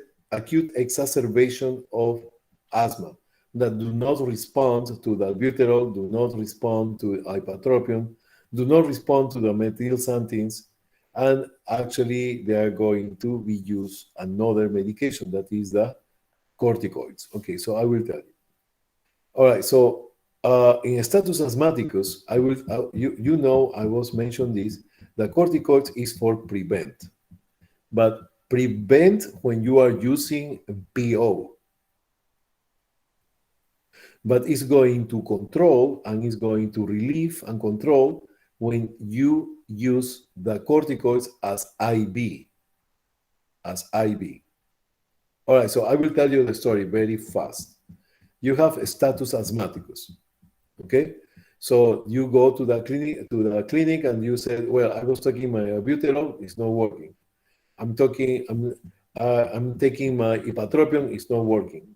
I'm taking my methylxanthine, theophylline, aminophylline, it's not working. Okay, so you go to the hospital. So the patient, actually what you need to do is to hydrate the patient. You go, the patient hospitalized, the first thing you put the IV. You put an IV, the IV with sodium chloride. You're going to do about 125 mLs per hour per hour, yes. And they're going to basically hydrate you. Why they want to hydrate? Because they want the mucus that is trapped in asthma to be dissolved. And water is going to work as an expectorant. Then they're going to give you a nebulizer. Nebulizer is going to be given with albuterol. The albuterol, they give you one nebulizer, and then if that doesn't work, we give another nebulizer. If another nebulizer is not working, and how do you know the nebulizer is not working? When the vital signs are not normal. When you have asthma and you have status asthmaticus and not responding, you are not happy. Oh, I have a status asthmaticus. No, you don't say that. You are in stress. You have a lot of stress, means a lot of fight or flight. So you have tachycardia because of that. You have high blood pressure because of that. Your respiratory is very forcible. You have orthopnea. You cannot even talk. When you cannot even talk, the patient cannot talk is because there's lack of air. Lack of air. So then if the nebulizer are not working, they are going to use IV. The IV, we use about 40 milligrams of hydrocortisone IV. 40 milligrams every 4 hours, for 6 hours, for 1 day, and the hydration. But before that, sometimes they give methylxanthines, IV, the aminophylline. And that is the whole story. After that, the patient is going to, with the corticoids, are going to be relieved. So that's what I'm telling you. Corticoids are going to be PO are going to basically to prevent. But an inhaler is going to prevent. But when is status asthmaticus, corticoids are going to be used as relief. So they're going to be fast active. Okay? Okay? Or I make you confused on that? No.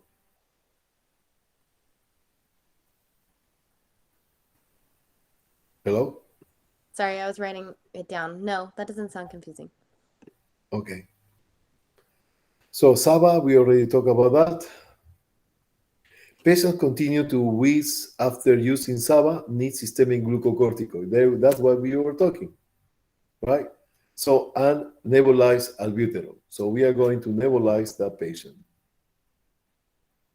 Patient using inhaled glucocorticoid should be given IV or oral glucocorticoids for acute exacerbation. Okay, so, all right, so I want just to mention something. When you are using a glucocorticoid, a corticoid as a inhaler, so you have two inhalers. One inhaler is the albuterol. And then you have the other inhaler that is the fluticasone, that is the corticoid, the cortisol. Okay. One, the albuterol is for acute episodes, and the corticoid is to prevent. Spray, inhaler, topical or PO, either way. Okay? This is inhaler. All right, so now I want to ask you a question, and for that I need to see everybody.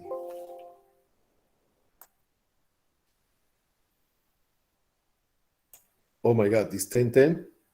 Oh God. Oh my God, I didn't even notice. Can you give me 10 more minutes, please, or you want to leave? Somebody need to leave? Sarah, what is it, Sarah? No, I have Okay, to leave. so can you give me 5 minutes? No? Well, basically, that is everything that I was having. Yeah, so the other one is just emphysema. We already talked about emphysema. That is not bronchodiaphragm, lava. So there is everything there. So I didn't have probably 2 or 3 things more to talk, but basically that is about. Okay. All right. So what we are going to do is the taper of the steroids. That is what we already been talking. Okay, leukotrienes. We talk about leukotrienes many times. Just remember the Montelukast or anti-leukotriene are going to be the Montelukast. That can produce Montelukast, Lucas can produce suicidal thoughts. Montelukast effect in 2 weeks, and that's it. All right. So what I'm going to do is I'm going to do review on Sunday. No, I'm going to do Sunday. For all the reviews or just for this? No, for Sunday and Thursday, because this was a long class. Okay. And actually, the thing about the other stuff that we was doing, remediation especially, was actually taking time for me. So see that half an hour was really important. Okay, so nothing else to do. So I will see you on Sunday. I'm going to send the invitation. Is that okay? At what time can be done? Brooke, please help me with that. What time to do it at? Yeah. Where is Mariel? Mariel disappeared? Mariel, are you there? I'm still here, Dr. G. Oh, okay. Okay, I see the CD only. I don't Courtney, know. are you Sometimes I feel like in the morning is a little hard, but it's up to you, really. okay? Tell me, at night is okay? I think You so, need but what do you guys think? Courtney. Yeah, midnight, it's fine. I'm okay with that. At what time? At 10 is Courtney, what time? Courtney. I don't know. Whenever you guys want. I think this. not early in She never decides. I don't want early in the morning. I can't wake up early in the morning. Okay, Courtney, I'm going to do at 3 o'clock in the morning. It's okay? No. I will be sleeping. She's like, no, it's okay. Either. I don't know, like 8 o'clock, or 7 or 6. Can we do later on Sunday? Somebody has clinicals on Monday? Yeah, Yeah, we do. Monday and Tuesday night. In the morning, not at night. Oh, 2:30 but to the morning 11:30. is in the morning group. The morning group is going to dance very nice with me if I take their time. Okay. Mm, yeah, I need to do Sunday. I feel a little bit kind of more. No, I feel that I want to give you more, or I didn't give enough yet. Okay, so I want to be responsible on that, and yeah, this is the first class. Taking the syllabus and all that is taking a lot of my time. So yeah, all right. So Sunday I will do it at 10 o'clock at night. I will do. I need 1 hour, and I'm going to record that. Okay. Okay. All right. So I will see you. And Courtney, Brooke, please remind me at 10 o'clock. Why? Because at Before 9, that. at nine, I have anatomy physiology. Okay. Okay. Thank you muchas. Gracias. I hope Can you I? enjoy. Good night, Dr. G. Okay, thank Night. you. Good night. Happy New Year, Are you Dr. G. Thank you. happy everything, everyone? I'm going to stay until the end. If somebody want to comment and say something, Yeah, I had a quick question. So the Montelukast. yes, I'm going to cut the recording. Okay.